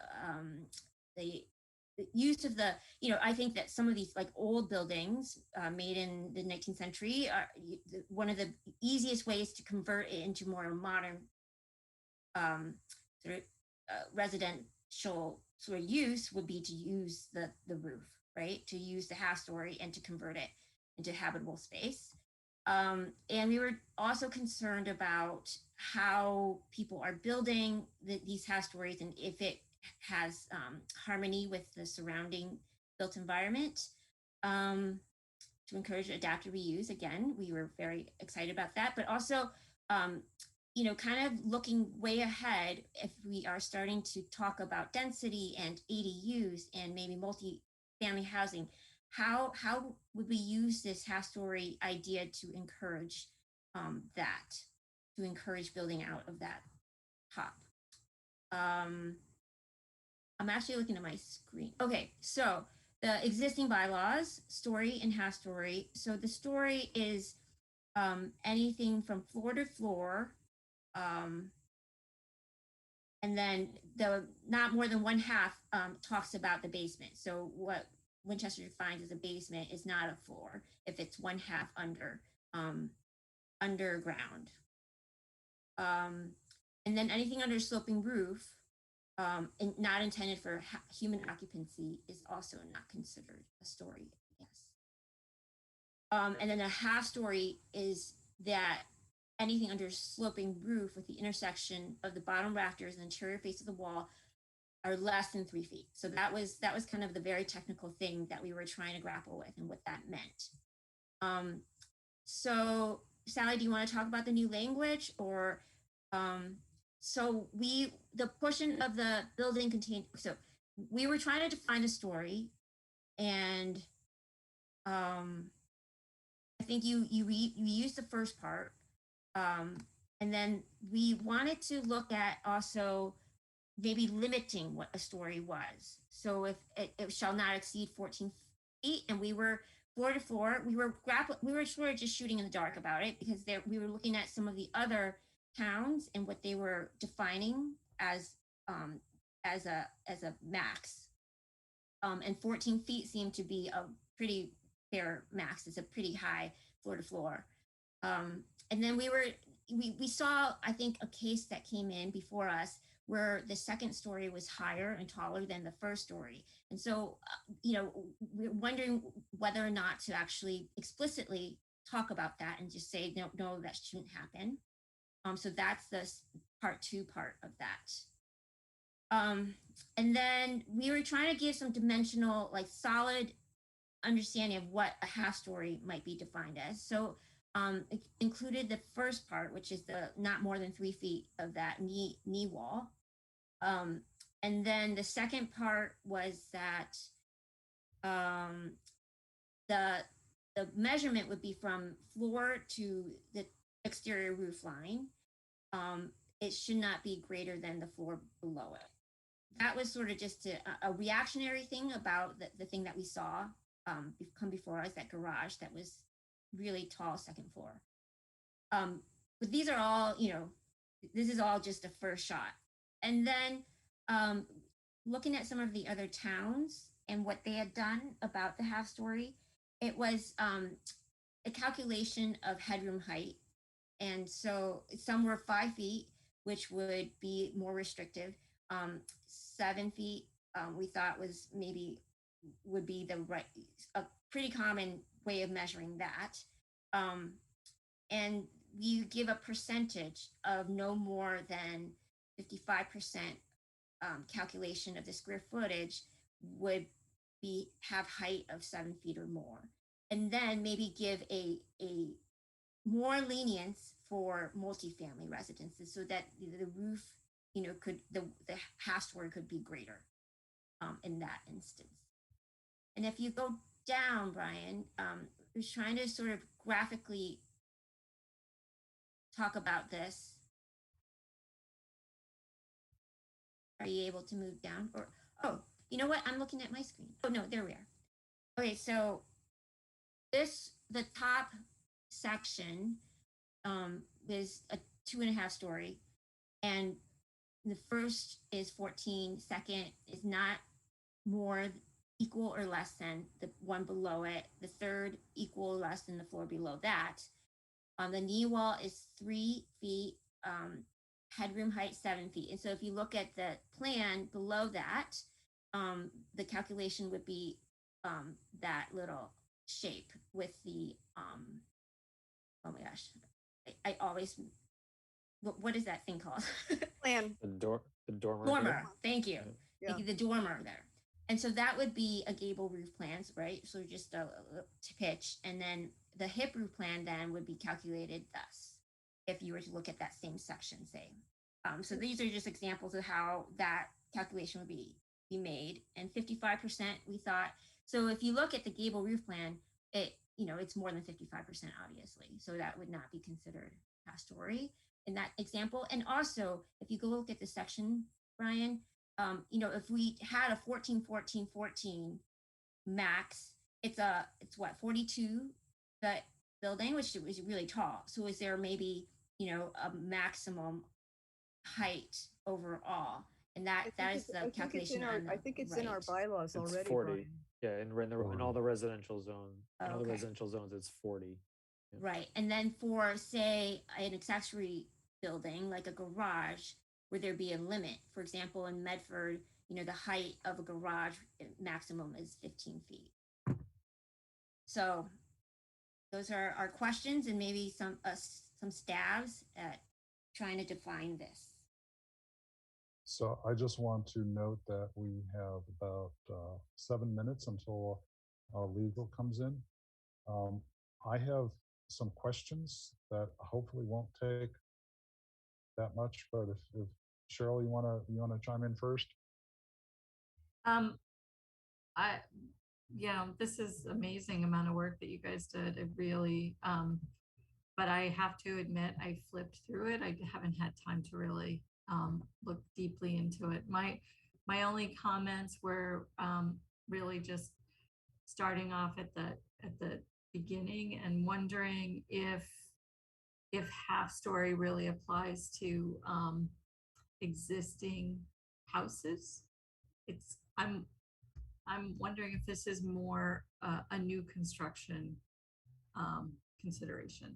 That's my only. I think it applies to existing houses because it's a way of saying this is an example of a 2.5 story house. This is an example of a house that predates this bylaw, but is in fact under this bylaw a 3-story house. And this is an example of what we're talking about.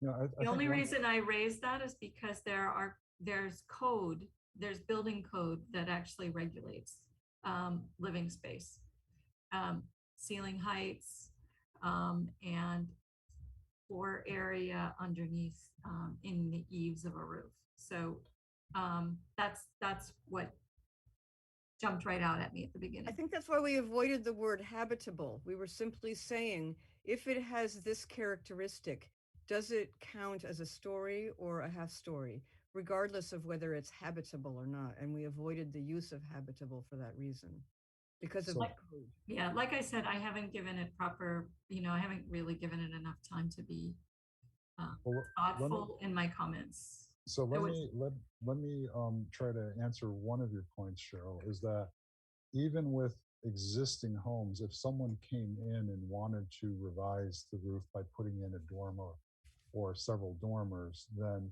this would certainly affect that.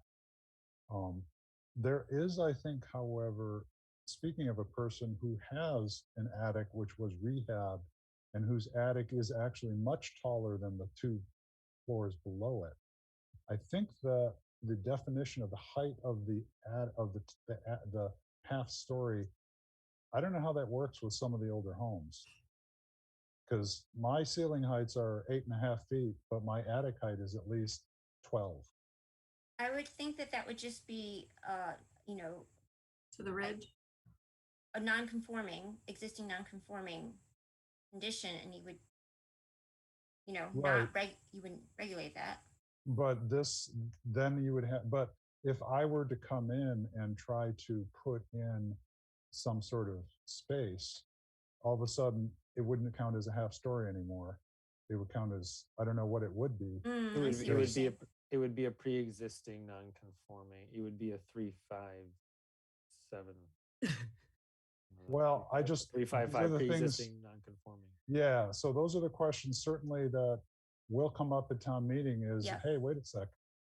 The other thing I have is my understanding of what a knee wall is an interior wall, not the interior of an exterior wall. You're right. It's not a knee wall. It's the interior of the exterior wall. The knee wall is a thing you build where you want it. Yeah. Right. You could put the knee wall, and you could put the knee wall anywhere, and say that it's 3 feet. So I guess so it shouldn't say knee wall then. They should say wall. Say interior of exterior wall. Yeah, I think your wording is clear. Is Brian, if you could scroll up, it specifically says the interior faces of exterior walls. So I believe that's clear, but the diagram says knee wall. Yeah. And 7 feet, I believe, is the magic number for habitable spaces. It is, but and the reason why we got rid of habitable and used for storage is because you could say, oh, it's used for storage, but if it's 7 feet, eventually it would be habitable. So we said, forget habitability. Is if it's 7 feet or more, we're counting it. Yeah. Okay. So we've got another comment from Ann Sarah. Brian, has legal shown up in the waiting room yet? They just David entered. Feigenbaum has a comment. Would you entertain a comment? Yeah, if you can do it in 2 minutes. Well, Ann has had her 2 minutes. Ann has had her hand up for 4 minutes. Like, oh, I'm sorry. She's been waiting. Okay, well, why don't we give Ann the first comment because she's been waiting, and then David will get to you. Firstly, I think it's a bit premature and perhaps not advised from my point of view to take this particular idea on, since this is an active issue with Abbey Road that we'll be discussing. And I think when we discuss Abbey Road, we might come up with a lot of ways to benefit the bylaws. And we might want to wait till those discussions are underway. But second, could you go back to that drawing? Other way. The drawing, yeah, the drawing. So you were talking about the difference between a knee wall. Okay, so in the Abbey Road discussion, the knee wall versus that 7 foot thing was really important. And in fact, I think in your language, because you use 1, 2, and 3, you have subparts 1, 2, and 3, and you use between them the word and. I think that because it's and, if that rafter was at 0, you'd be fine. You would make the condition that you were a half story, merely because I don't think you're carefully looking at your words and or, and you're not thinking about the way that eave meets the wall on the outside. So that is my comment. Please write it down because it's a technical comment. You might not. I have to admit, Anne, that I don't quite understand your point with the knee wall. And so if you could describe it better, and I wish we had... I think you can go on just noting that there's a problem between the way that you define, the way that the eave meets the wall, right? And a second problem in the way that you use and between 1, 2, and 3. Okay, so we have 4. Okay, so we need to connect our clauses, see how we connect the clauses. Yeah. And then understand. Yeah, see how it says and? Yeah, that might not be true. But certainly. And then also this, the roof rafters intersects 3 feet above the floor. But actually the roof rafters in some of the things that I've looked at, they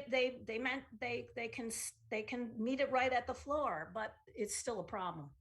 So you might want to look at that. And then also I will, okay, Anne, I'm sorry, we do need to to move on. I'll if just say, you- picking up on your point, Dib, go around. We are talking about putting a lot of things under a lot of existing homes under non-conforming, and it's not going to pass. Well, we'll have to review that. Thank you, Ann. Drive David, around. please. Yes, David, please. I spent 2 hours this afternoon poring over this one page and turning it around my desk a few different directions. And I'll just say it has huge problems in terms of somebody trying to interpret it and understand it. And that's critical because it's critical. And I'll just very quickly, I think that it's not handled well in terms of being definitional, but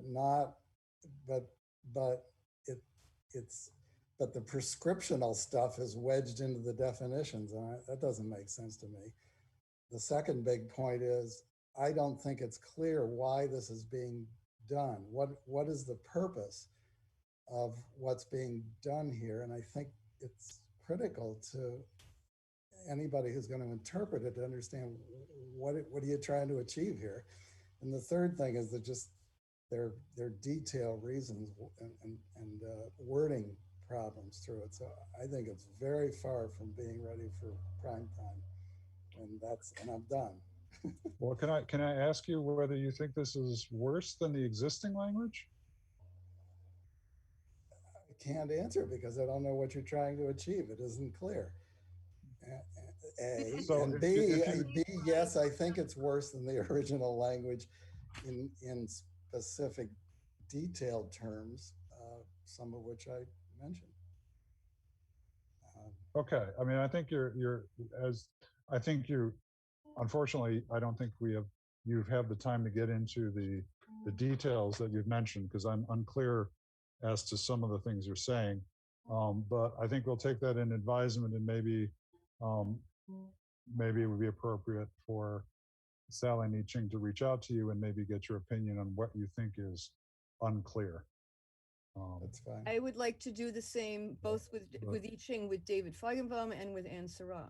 Okay, that's up to you folks. I Ching will talk. And someone sent me a text 9 minutes ago. Was that you, Brian? Oh, another hand. Thank you, Brian. Brian's keeping me up to date on your hands coming up, Sam, because my screen is wacky. So thank you very much. Why don't we do a segue? Do we have our legal counsel, Brian? Yeah, I've been here for about 10 minutes. Oh, see, I can't see you. Hi, Art. Hi there. My screen is non-functional except for what Brian can show us.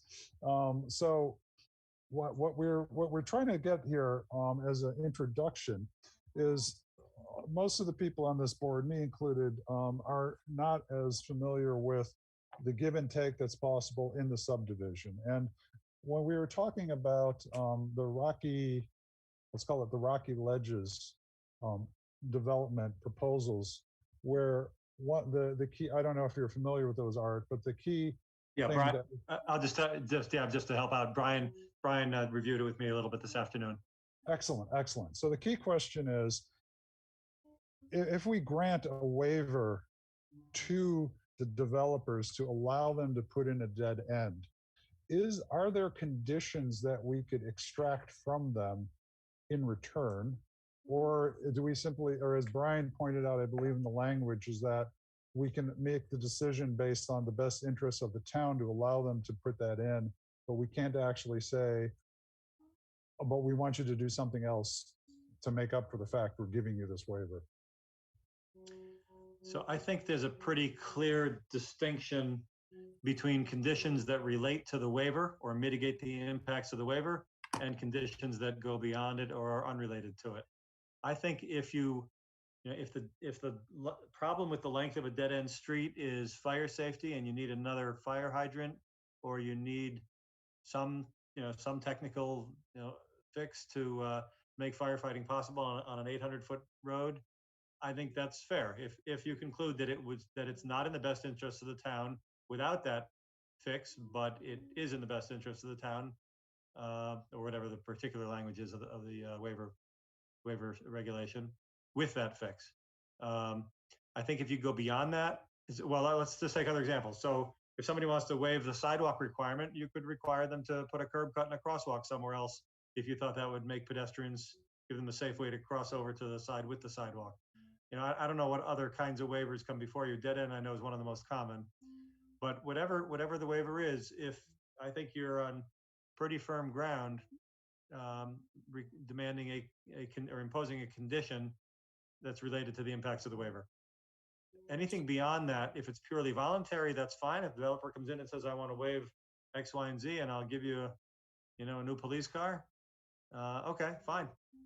But I don't think you can demand it if it's unrelated to the waiver. I think that's, there's a lot of law on that, not in the subdivision context, in the special permit zoning context, but I think the principles are the same. It's a discretionary decision by a local board, and I think you cannot do anything that remotely smacks of, extorting something just because you can.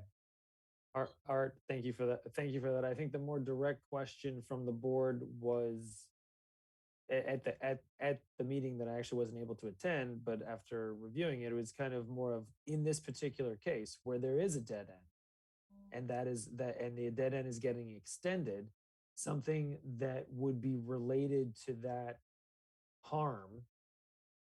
If the reason for the waiver is obviously for either life safety or connectivity purposes in general, overdevelopment, that type of thing when it comes to density, what would be some type of reasonable condition? And I think that was where the confusion was. What type of reasonable condition or mitigation is, for something as small as a 6-unit subdivision for single family homes? You can't say that this is somehow traffic generating or anything like that. So it was just kind of an odd question is what I had felt.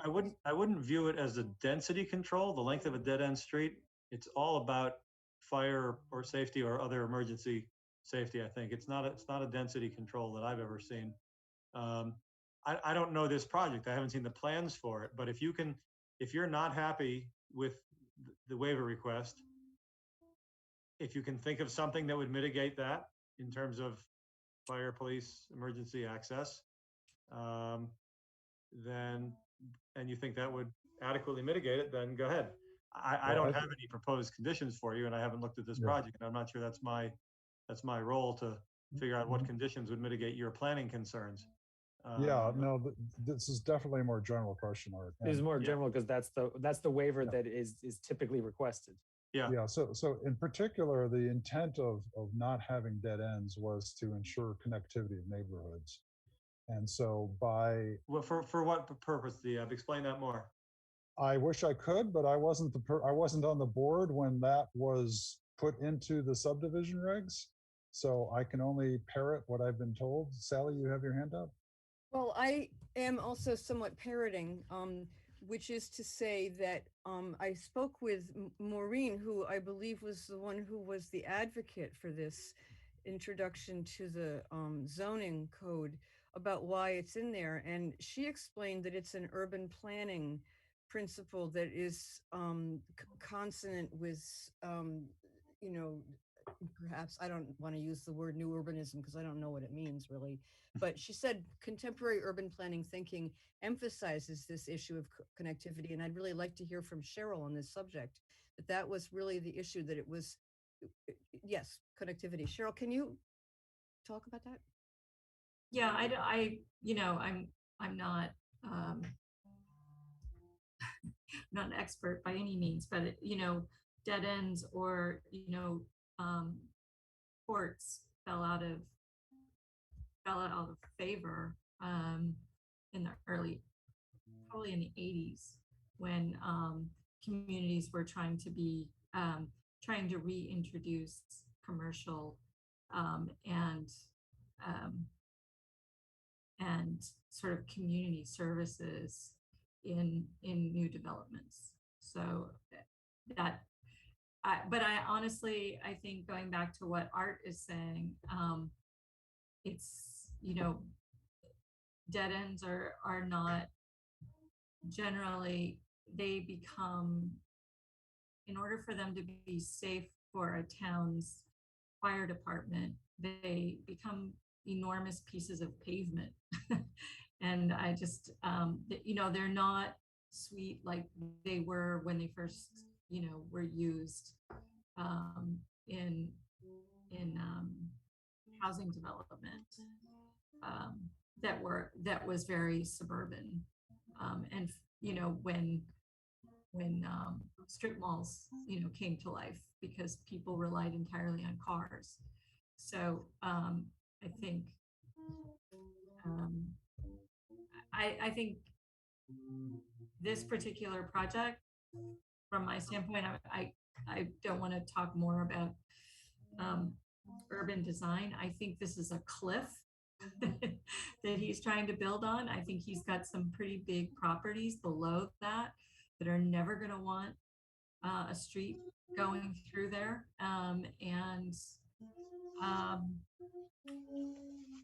I think maybe we need to talk to, if we really want to understand the safety of putting a group of houses up there, I think we need to speak to the fire and the police department and see if they have comment about it. He asked them first. He has them Yeah. in his report. Yeah. Yeah, so the fire and police do not see an issue with the cul-de-sac that the plans for that. Yeah. So it really is, the question really was if it's, if we deem that for some reason waiving the cul-de-sac is in the best interest of the town, is there a condition that we could put on? We had talked about, there were a number of questions about whether you could say something about an affordability commitment, but I think it's pretty clear that that would not be appropriate if we were to wait. There's no quid pro quo here, is what you're saying, Art. It's not related to the waiver of the length. Can I just address that urban planning point? I certainly understand the desire not to have dead ends and cul-de-sacs. That some people don't get to live without any through traffic while everybody else has to put up with it, that you want them integrated into the fabric of the neighborhood, all that good stuff. What I don't get, however, is what that has to do with the length of the cul-de-sac and why it would ever be appropriate to waive the 600 feet and go to 800 feet if you don't want people living on a cul-de-sac. No, there's no length. There's no length there. It's just the subdivision regs prohibit cul-de-sacs. Oh, okay. Completely. I mean, sorry. So in many towns, there's like a 600-foot limit because that's the limit for fire safety. So you don't have any. So your regs don't allow any dead end streets. That's correct. Okay, but if the rationale for that is the urbanism and urban planning one, then I'm not sure what condition would ever respond to that to a waiver. Maybe if you were in a more dense part of town. And I have to say that the site that he selected to build on is hugely challenging. The fact that he even wants to try to build in the rock up there, it's I didn't find his analysis, the way that he presented it, very very succinct, or it didn't really convince me of the physical challenges he was dealing with. His photographs were terrible, but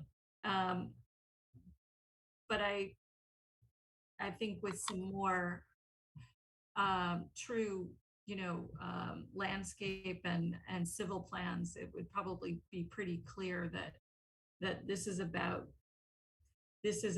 taking a site that's not going to have an opportunity to do much more than what he's planning for. So I don't know that we can apply urban ideas to a site like that.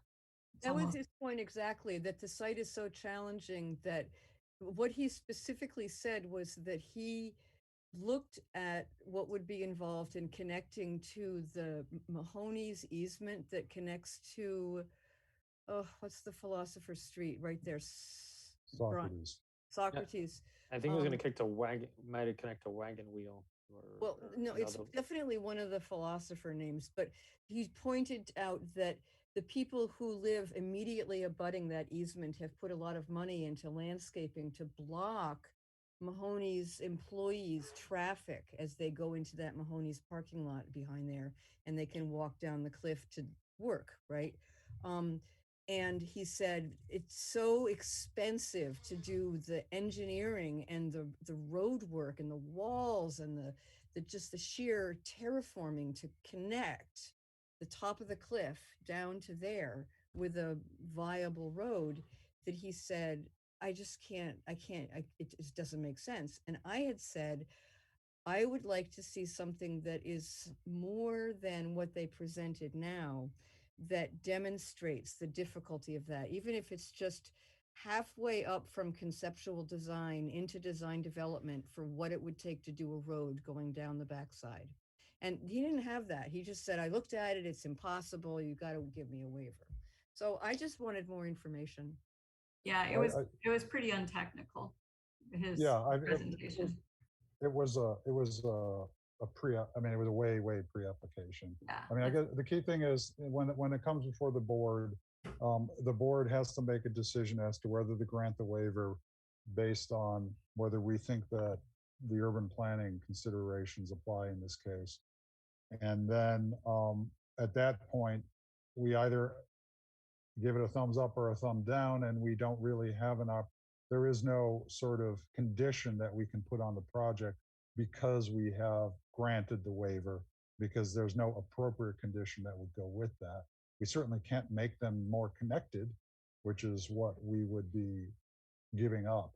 I actually thought of one thing, but it's so like tangential almost, which is if we're concerned about connectivity and that dead end streets make the town less connected, that having the developer fund connectivity initiatives in town, which made me think of like the shuttle bus that Brian's engaged in talking with others about. But that doesn't seem enough of a fit to be a rash or to be a maybe the idea is that it's,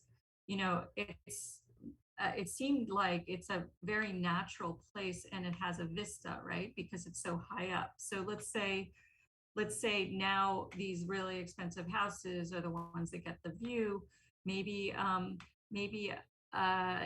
public, not sidewalk, but maybe some sort of pathways that connect to the neighborhoods on either side.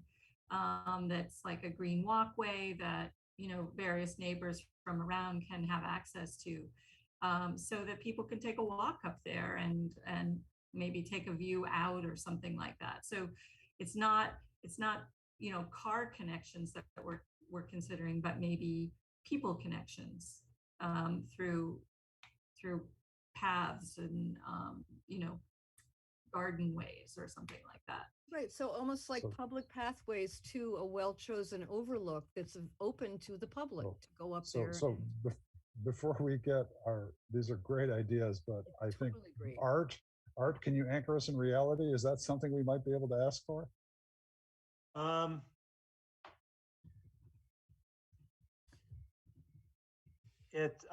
want to look at it. I mean, it's related. You've related it to the connectivity issue. You're requiring them to dedicate part of the subdivision to public use, which is usually a pretty dicey proposition. So I'm not sure, Diab, whether that flies. So like a walk, like a public way, or not an easement necessarily, but yeah. So there is something that happened at Winning Farm, where what's his name, who escapes me, they did put in a walkway around their buildings, which gave public access. But I don't know if that was something that may have been just part of their design proposal.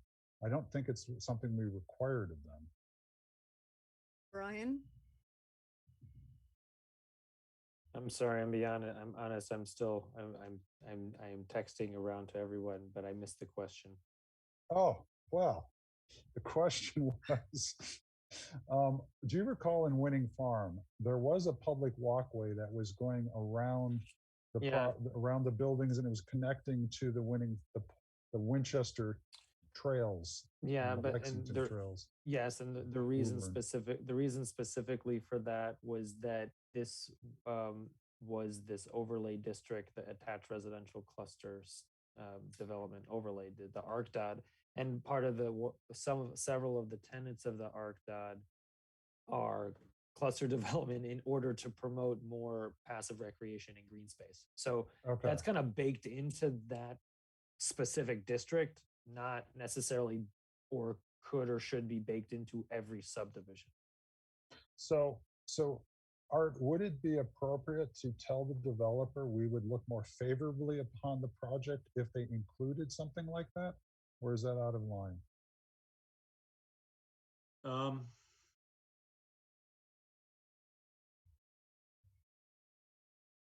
I think you can. I think you can tell them that. I think you can go that far. I'm not clear exactly what you're asking him to do in terms of the length of a walkway to an overlook point, or what the overlook point looks like, or how that relates to what he plans to do on the plans. So a little hard for me to answer, Diab. I think you can raise it with him. You can say, look, here's what we're thinking. This raises a connectivity issue, and we're thinking of the following kind of solution. Is there something that you could design? Can we have a conversation about it? I think you can do that. Okay. So that at least, yeah. Sally, I think your hand is up.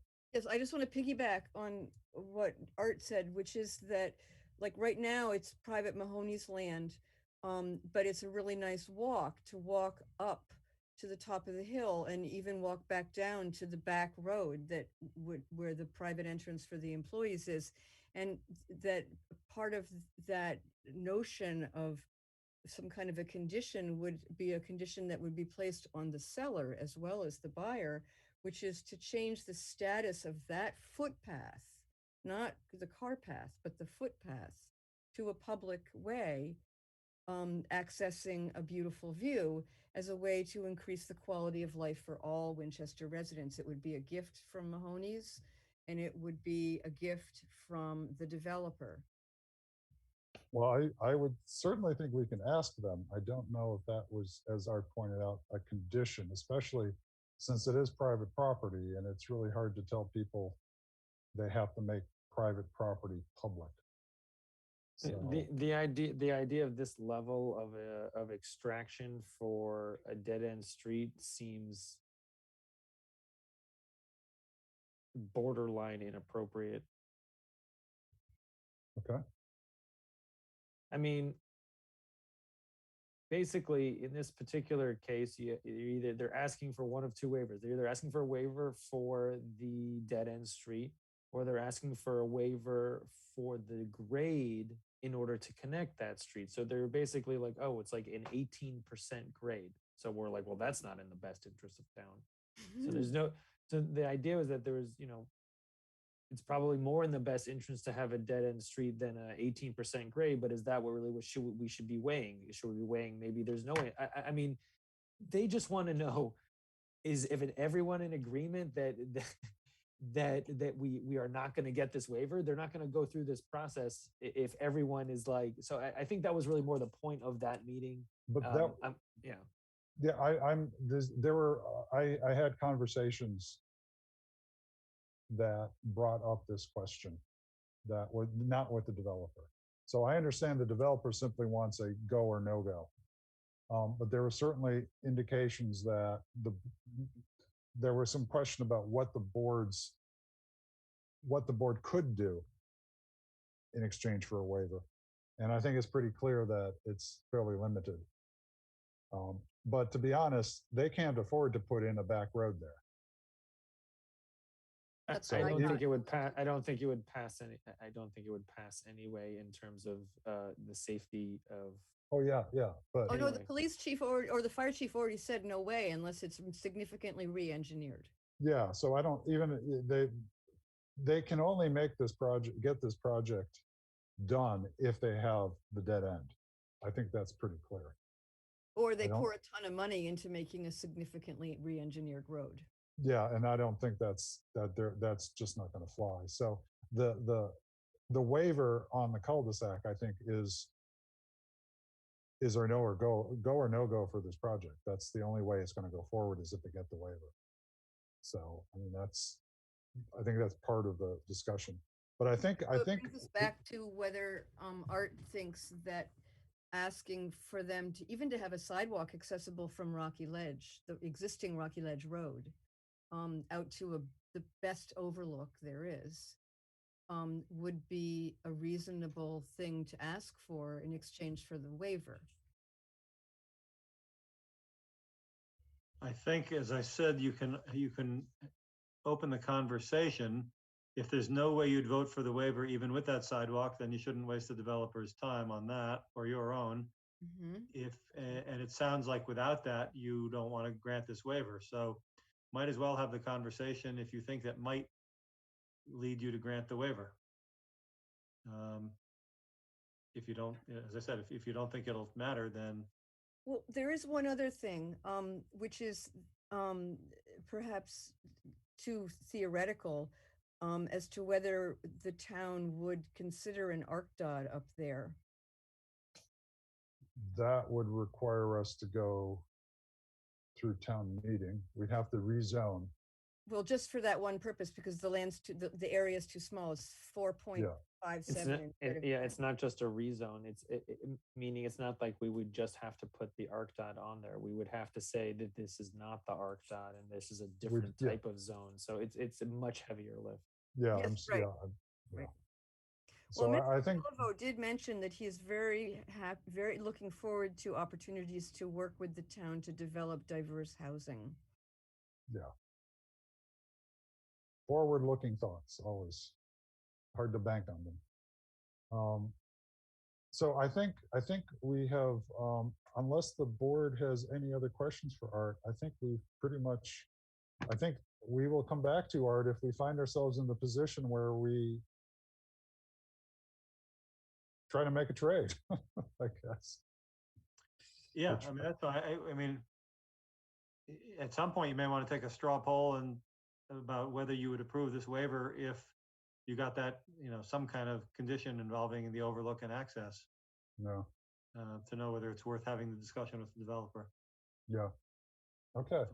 And of course, if you come back to me, since we're talking about a specific development, a specific site, I need to see the plans and understand what you want to trade for. Yep. Okay. All right. Thank you very much, Art. Much My pleasure. appreciated. My pleasure. Good luck with the rest of the meeting. Thanks for accommodating my schedule tonight and moving it so late in the agenda. No problem. Thanks much. Have a good evening. Talk to you soon.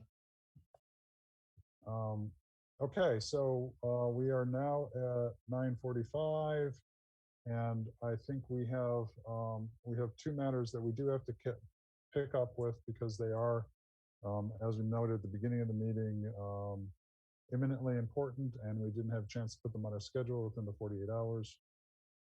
So I think the first important one is how we want to, so Heather Hannon's resignation, Brian put together and sent off a letter signed by me officially notifying the select board that Heather Hannon has resigned. And that starts the ball moving in terms of getting a, there's not called request for applications, but An announcement. Thank you. So what came up in a discussion that Sally and I had was whether it would be appropriate and useful to actually have a position description that would accompany the announcement, in part because I think there is a lot of uncertainty amongst people who are applying as to what exactly a planning board member does. And so Sally had, and I think it's in your packet. Was it in the packet? I believe so. I didn't read it in the packet. Brian, can you pull it up? It was the thing. Yeah, there it is. Ogdensburg. Yep. So this was I mean, other than the technicalities, if we scroll down to I mean, there's obviously timeline, but responsibilities. I think this is a really good. I mean, we actually have to change some of these because but the There's idea a lot of of laying, overlap. yeah, laying out a concise idea of what it is expected of someone on the planning board and what the purpose of the planning board is might help focus some of the applicants. So what does the board think of doing something like this? I think that's an excellent idea. I definitely had the advantage of some acting board members reach out and tell me specifically what happens in a meeting and catch me up on a whole bunch of things. And I think that this would have helped if for people who don't have that privilege of somebody, being able to walk them through it. And I noticed from the last applicants that there was a lot of confusion. I think there was a lot of confusion of what the board does and what it's in charge of, and so yes, I think that this would help people also feel better about maybe get more people to come in. I think that's right. We would get more, and we'd get more, maybe not qualified, but just more. Yeah.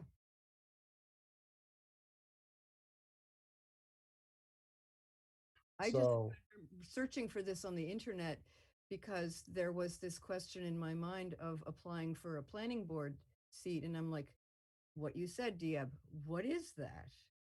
And this is how I found this particular document. I didn't look much farther than this. There might be another dozen great examples floating around in the ether. I think that we have one great example, and any of them we'd have to tailor to this town. Cheryl, did you have a comment that you wanted to make? I can't tell if your hand's up. No, I'm good. Okay. So so here, if we wanted to do something like this, I think that Brian, our timetable is hopefully that we would be getting an announcement out very soon. I mean, I think realistically, if we want to try to make this happen, today is Tuesday. I think that we could get some. It'd be great if something was up on Monday, about a week from now, and then it would go up it has to go up. I believe it's a minimum of 1 week, but I don't think we ever do that. I think we do closer to 20 days, which is what we'll probably do, which means someone could potentially be put on the board within maybe 6 weeks of now at the most. I think it would be great if we could do that. That allows permitting to kind of it allows people to feel comfortable enough to permit soon. So yeah, I think the goal is like a week, middle of next week to be up on, as in a job announcement. So can I make a motion, Diab? Sure. I just had one quick question of Brian. Maybe. Oh, I'm sorry. I won't make a motion. I'll wait. I was just going to ask, can we add additional information to the posting? So let's just say that we aren't able to get a position description, as it were, ready by next Monday. Could we at least put something up saying, hey, we've got a planning board position open? No, I think everything has to be for this type of thing. I think everything would probably have to be up at the time. Okay. Yeah. So we do need to get this done by the end of the week then. That's ideal. I think if everyone is ready, I think the reason Heather Hannon wanted to be upfront is about her willingness to leave, in order to give us the time in order to do that, specifically in order to move quickly. So I think that was the reason behind it. Okay, and the other, and I haven't forget you want to make a motion, Sally. One other point is, if it's going to go up, let's say it goes up on the 9th, when do we want to close it? Do we want to close it? When is 2 to 3 Labor Day? weeks? 2 to 3 weeks after that is kind of, yeah. So 3 weeks would be the 30th. 1, 2, 3. So, okay. And then the idea was that we would have a joint meeting with the select board sometime within 2 to 3 weeks after that, where we would make a decision that night, just like, or maybe not, depending upon how we did. I believe we were actually going to not make a decision the same night. We were going to interview on one night and then have make a decision the following. I think that was the last way we had decided how to do the joint. But either way, the idea would be mid-September, we would be able to appoint somebody, or you would be able to appoint somebody. Okay. Sally, please. I apologize. So the motion that I am making is that the planning board would vote to authorize Brian, I'm sorry, and a member of the planning board to make the edits needed to make this document accurate to Winchester, and delete or change whatever seems to be not possible to do without further committee or board discussion, so that you can decide to get it attached to the posting in time. They finalize the document. How about that one? That's a Yeah. good one. And I just realized, Brian, you are not here for the first 3 days of next week. I'm not here Monday, Tuesday. I'm on vacation Monday, Tuesday, but working Wednesday, Friday of next But week. you're not here this Friday, correct? I'm working, but not in town hall. Okay. I misunderstood why we were bailing on our Friday morning. Yes. Well, Okay. Yeah. Never mind. Okay, good. So we could, if we got, okay, so someone want to second the motion? I am really all over the place this evening. I apologize. Would someone like to second Sally's motion? Or discussion on it. Well, technically we have to second before we can discuss. Oh, I see. That's good to know. I'll second. If we continue with Robert's rules, or Rogers, I like Rogers rules better. Rogers rules are very different. Okay, so why don't we, discussion. I think the motion actually has to specify a particular person to aid Brian. I would agree with that. That would be my only edit to the motion, to finalize it with a specific person. I am happy to do that if the board is okay with that. I amend my motion accordingly. Wow. How do you like that? That's pretty fancy. I second it. Okay, so we have multiple seconds for amended motions. What did I do wrong last time? Doesn't matter. No removing. Okay, so I don't know if we actually have to vote on this. I think the board is consensus on this. But if you want to vote, you should. I mean, it's as if it could. I mean, if this document is coming out of the board, the vote makes sense. I would continue. Okay, then let us have a roll call vote, please. I Ching Scott. Aye. Anne, I was about to call on you, but you're not a member. Sally Dale. Aye. Cheryl Wolf. Aye. And Dee Jurius, aye. Okay, so Brian and I will work this out, and we should hopefully get it done by COB Thursday or Friday, or whatever, as soon as possible. And we will post this as soon after as we can. I don't know when, but I did want to talk quickly about schedule here, as we have about 6 to 7 minutes left on ours, in terms of town meeting. So November 1st is the first night of town meeting, and let me get the exact date here of so the warrant closes on Friday, September 10th.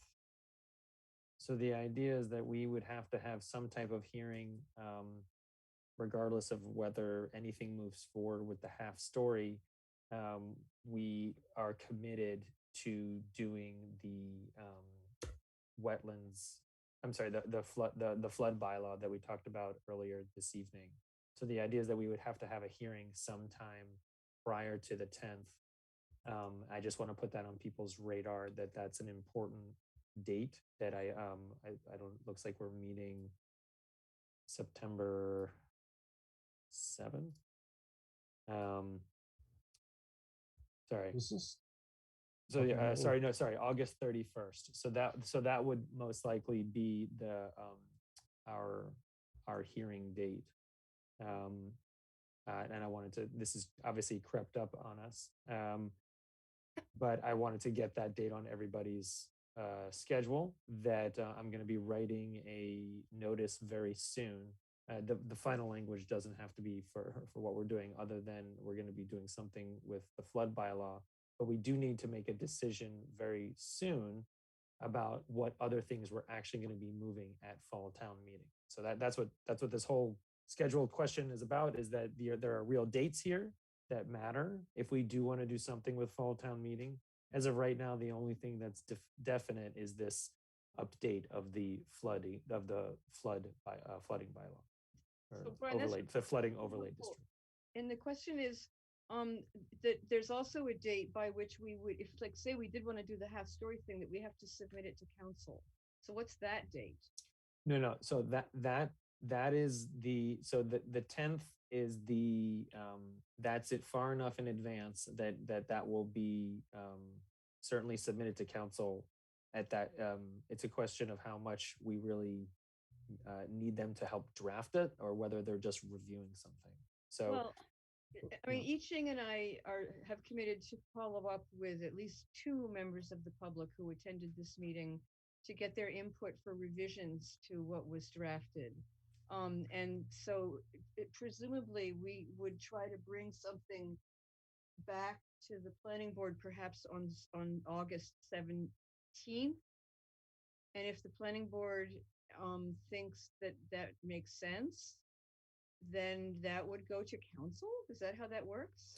yeah, so what we can do here is for our announce. So we need to put in the announcement for an August 31st meeting coming up pretty soon, and we can say that we're debating, talking about the flood overlay district and the definition of half story. We don't need to act on this half story. We can obviously, many times we go through that process, and we might not even introduce it at the hearing, but we can at least cover the base by saying that in the announcement. So as of right now, I'm only seeing 2 possibilities for that announcement that I'm going to be writing soon. So it's not like we have to decide on right now what's happening with this half story. We can put it in the announcement, and if we're not ready, if it's not ready for prime time on August 31st, we're certainly not going to move forward with it. So Brian, I seem to recall that our public hearings were held later in September. Am I just wrong? Typically, yeah. So typically they're 2 weeks later. Typically it's not the end of August. It's typically the first or second week of September. We can debate it on the end of August and have the public hearing date set for some time. And then we have time to, even though the warrant closes, we can still have. Yeah. So when you said hearing, you didn't mean public hearing. You just meant hearing. No. I mean August 31st would be the public hearing for for the zoning. Zoning amendments. Yes. So why is it typically 2 weeks later, or why is it not 2 weeks later this year? So to Sally's point, I think what they've decided, instead of they needed more coordination, and they did with legal counsel, so they bumped everything up 2 weeks. Okay. I don't know if that was my point. I'm just still confused. The warrant closes on September 10th. We need to have our language finalized by then, or at least finalized for the warrant, meaning it still could change at town meeting, or we can make amendment. Right. Stuff happens, right? Okay. But the warrant closes on the 10th, which means we should have our hearing August 31st. Those are the dates that matter. Yeah, my apologies. In the past, I thought we had a little more time than end of August, because So does that mean that it can be on the August 17th agenda for the planning board to discuss revisions? We need to, Oh, yeah. we need anything related to town meeting would at least need to be that will be an agenda item. We'll just put town meeting articles and that will cover all bases. Excellent. And Yeah. so Iching and I have that deadline to make any revisions and reach out to Right. people from the Well, public. yeah, I mean, technically, we can, on the 31st, have a look. We can make the decision on the 31st. Mhm. Correct. At the hearing, typically or not typically, but we have done it at times where we have the hearing and then right after we decide then to put something on the warrant with changes or not, if we feel comfortable enough. If we Yeah, feel like we so- need to digest a lot of information, we're not going to make a decision like that, but there's not a lot of moving parts, certainly with this flood overlay district. I'm hoping No, I that's wasn't thinking Yeah. of the flood. yeah. And Yeah. this one, there's a lot of moving parts, and it's a question. I think on the 17th and the 31st, those 2 days we'll be able to figure out whether this is moving forward or not. But we need to at least go forward with the announcement. And, So- I do want to put back on the table one comment from Anne Sarah, which I'm not entirely clear on, but I believe she said that because the Abbey Road situation is still current and a lot of this definition is relevant to that discussion, she was making the argument that we shouldn't push this. Yeah, forward. I I'm was not going to sure how follow up that with works. yeah. I'm just that's a quick and easy question to legal counsel to see whether it makes sense for us to move forward with something or not. That would obviously be based upon a previous zoning bylaw. However, it does have implications on how the case law is handled. So that's a simple question to legal counsel as we move forward. Maybe if I find out really soon that it's dead in the tracks, and frankly, if town council is saying that, yeah, based upon what's happening, it makes sense to hold off. I don't want anyone to be spinning their wheels on this board. So I'll certainly let you know immediately that if there's a determination from legal counsel. That's helpful. Thank you. And I'm done for scheduling. So sorry. Okay. I did have another point, though. I had 2 points to make, and then I'll be done. One is that if we decide to move forward on the 31st and we do have to make changes, then we will have to schedule a meeting between the 31st and September 10th. Mhm. So, because we do not have an ordinary planning board meeting before the 10th, after the 31st. We could also fashion a vote on the 31st to allow 2 members of the board to finish it with me as well. So just so Right. don't feel married to that quite yet. All right. Okay.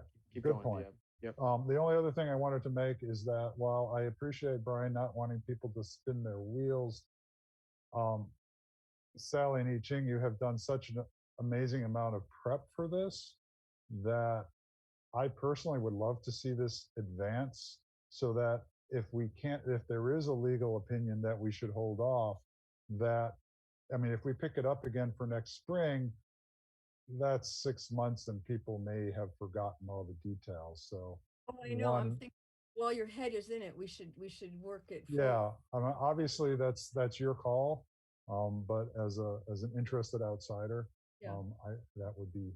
But I think we have now passed the bewitching hour in the sense that we are now at 22:03, and we did not discuss the one thing that came up, which was the Waterfield task force and Brian's role on it. I'm not sure what to discuss. I just want to let people know that this came up, that Brian was suggested as a facilitator to get things going. This would be a very intense position. There would be 6 meetings, presumably 1 per week over the next several weeks leading up to a presentation to the select board in the middle of September. This is an awful lot of Brian's time to take up on this.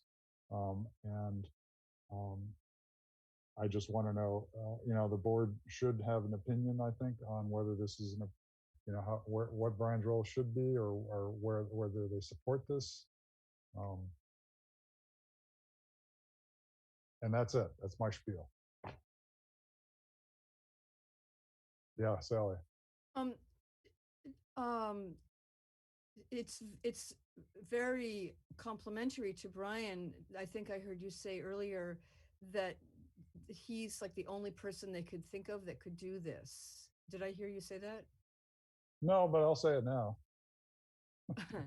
So, and I have no doubt that that's the case. My question is that this task force exists because of a vote by the town voters to undo something that was put before the planning board. And now we would be having our town planner give a whole lot of his time to fix the problem that was initiated by all this. And it just feels a little, if not ironic, just a lot of heavy lifting for Brian for something that he didn't really start.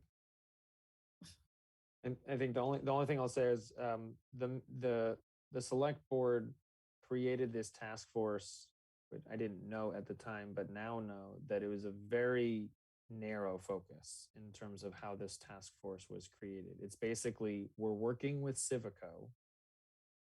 What are the priorities as we negotiate with Civico? So that's what this task force is going to, the task force is going to create a report basically saying what is parking more important than return of investment of some kind, or some type of value based. And the idea is that I think it's not just me by myself and this task force. So the way that it's been explained to me and the way that it's been explained to the task force is that it would be Marty Jones and the town manager and myself, all three of us staffing this task force, working to try to kind of it's not building consensus or anything like that. It is specifically just trying to get the priority schedule for this small group and give that in a report form to the select board so they can say how to negotiate specifically with Civico. So meaning that it's not like it doesn't appear that there's anything on the table to stop the project or turn course. I mean, that's not how the select board had framed the mission of the task force. So it's very narrow. That's really helpful. I don't know where I would have gotten that information otherwise. That's really helpful, Brian. Well, I just found it out today, so that's how. What's going on? That took you so long, yeah. Okay. The way that you framed that, Sally, I wonder if I agree, Brian, it has been throughout the process been a source of information and fairly neutral about it, and but your task is not to fix it, Brian, right? I mean, it's to continue to do that, be the resource for deep facts and what has happened in his historical situation. So that then is really neutral, and you're not there to solve that problem. It's really just to facilitate, right? That is how it's been portrayed to me. I am actually pretty confused about the whole thing, but it's already 10:08, so I'm not gonna open up another can of worms. Is there some way we can talk about this further? Or it sounds like, Brian, you need to give everybody your answer so that you can get started, right? I think maybe it's possible that it's really more of, it's not like this is a collective decision of the planning board. At the end of the day, the way it's been presented to me is that it's my decision, but my take was, what step one would be, what does the board think first? And then, so it's possible that I could talk to each of you individually, and that's not breaking any OML, open meeting law violations about this. This is a decision for me. So if anyone feels like they need more information, It's pretty much tomorrow, so we can try to touch base tomorrow, and we can go from there. But that's about it. Well, I want to say I'm very happy to hear that Marty and Lisa Long, did you say, Correct. are partnering, or just they're with you in this facilitating role. Yeah, it's definitely it seems like the way that it's, even though Marty Jones doesn't technically work for the town, she's in the capacity from the housing partnership board as well. I believe that's her role here, and then the way that it's been presented as support staff for this task force. So Okay. I don't know that we need more discussion on this other than letting Brian know what our personal feelings are, unless the board thinks it's important to take a vote and show that we're in support of Brian. I don't know. I don't know if that's, if anyone on the board feels strongly about that. But I would say email or call me. I would say email or call me tomorrow. Yeah. And is this something that you think is a good use of your time? Is it valuable to the town?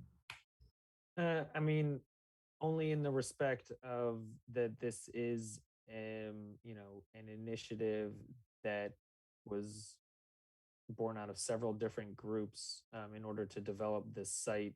It is, I would say, a goal of the housing production plan specifically. This site is called out, master plan. This site is called out in terms of whether I think it's good. I mean, I think it's all part of my job, I guess, in terms of if that means anything. It's typically wouldn't be my role who's doing this, to be honest. Yeah, I'm just wondering, is this, I mean, you have the most knowledge of this task force and what they intend to do. Do you think it's worth your time? Is it a good mission? Or is it going to be? Yeah, I mean, the mission is the mission that it's been presented as is get a report to the select board detailing priorities so that they can write up an LDA that will be favorable, that will not go through a referendum. Basically, an LDA that, it's not my job or this group to negotiate with Civico. That is not what this is not what my job, that's not what I'm doing. That is not what the group is doing. They're saying almost as simple as a rank order of 9 things related to the project.